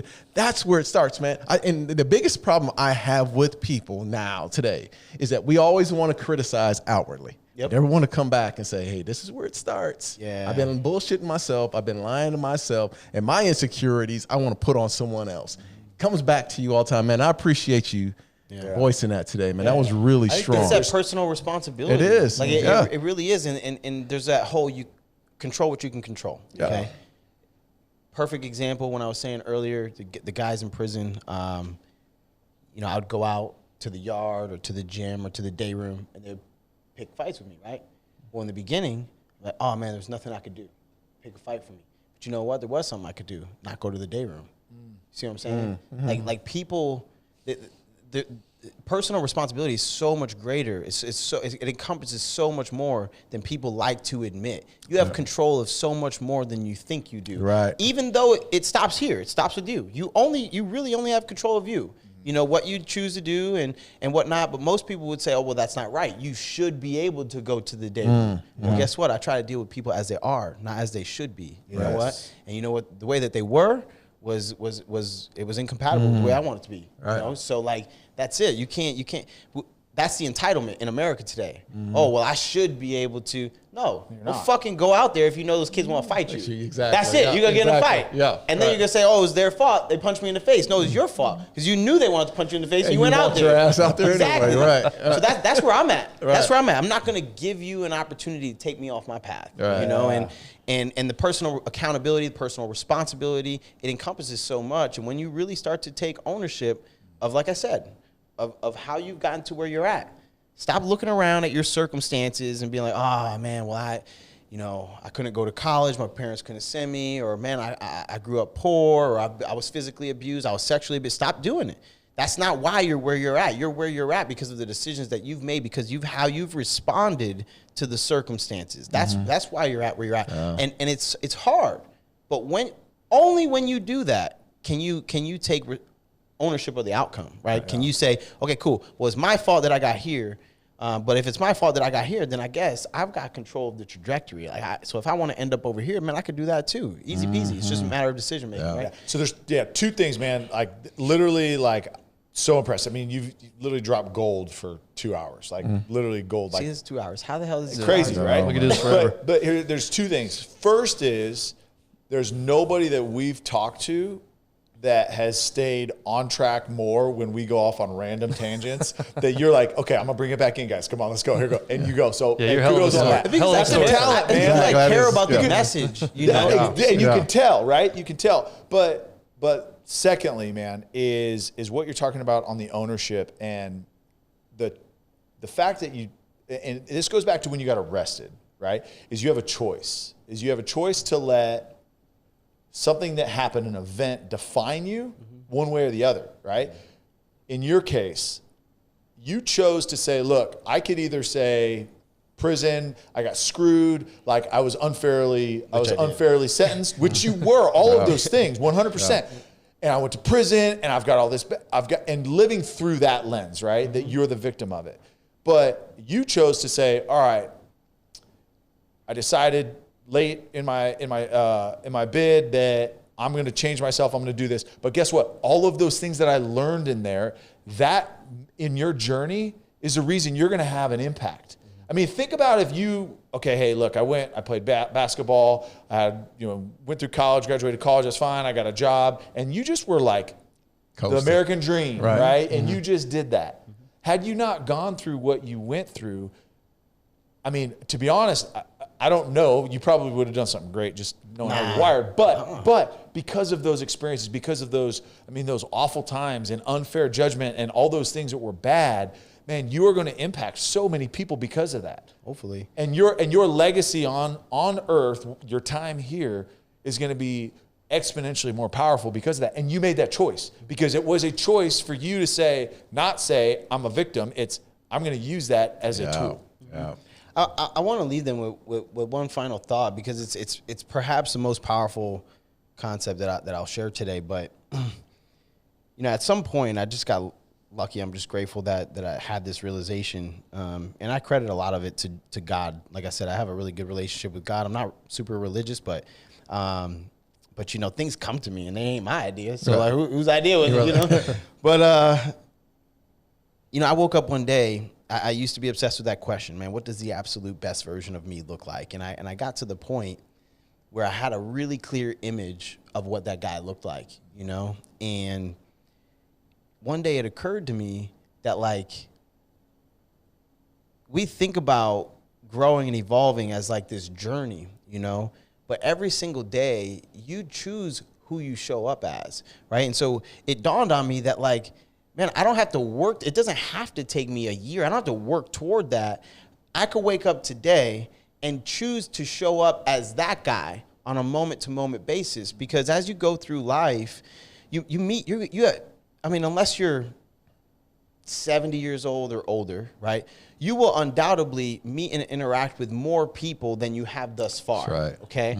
So when you meet somebody brand new, I meet you today. Okay. The only version of me that you even know exists is the version of me that you met today. That's right. Okay. You didn't for that whole first year, nobody knew that I went to prison. Not a single person. That's right. Okay. Right. So the only version of me that they knew even existed in their world was the version of me that they had known up until that point. And so you have an opportunity to literally recreate, redefine yourself in the matter of a day, you know, but it took me 6 months to come up with a clear image of who that man was and how he would respond in different situations and how he'd act and how he'd eat and all those things. But once I had that, right, all it was, okay, choosing on a moment-to-moment basis, okay? It's hard to do this day to day. You need to do it moment to moment, okay? But on a moment-to-moment basis, saying, man, how would the best version of me act or respond in this situation? And when you do that, you can literally, in one day, completely change, you know, the trajectory of your life. Man, there's really no better way to end it than on that. Try to top that. Yeah, no, I'm not Let's topping go. that. Let's I know you got to get to a flight here soon. Yeah, I know you hate social media, but how can people? Because everybody's gonna be blown away by this episode. I love how helping can people connect with you? Mark Anthony Joe, that's my name. Mark with a K. So on every platform, I'm on TikTok. I don't use it very much, but it's Mark Anthony Joe. On Instagram, it's Mark Anthony Joe. And then I have a podcast called Coffee with Mark. You can just find Great it. podcast, by the way. The link podcast. the link to the podcast is in my Instagram bio. Yep. Yeah, that's on every platform. Yep. Spotify. If you like today, you're gonna love Coffee with Mark. It's more of what he just spit out you today. killed today. Yeah, You killed it today. I'm sorry. I I told these guys when we were having lunch, I'm like, guys, I can get a little long-winded. you were great, man. dude, you're a hell of a Great. storyteller. That is one of your superpowers. Man. Is the way you tell stories. I appreciate you guys having me. Seriously, it's been so fun, and you know, this is where I feel like I'm most in my, you know, in line with what I should be doing. So I appreciate the opportunity. Seriously. Oh, you know. man. Thanks, Mark. We have been blessed because you've been That's here. So right. thank you, Absolutely. man. Appreciate it. Yep. Absolutely. Cool. All right. All right, man. See you next time. Appreciate it, Mark.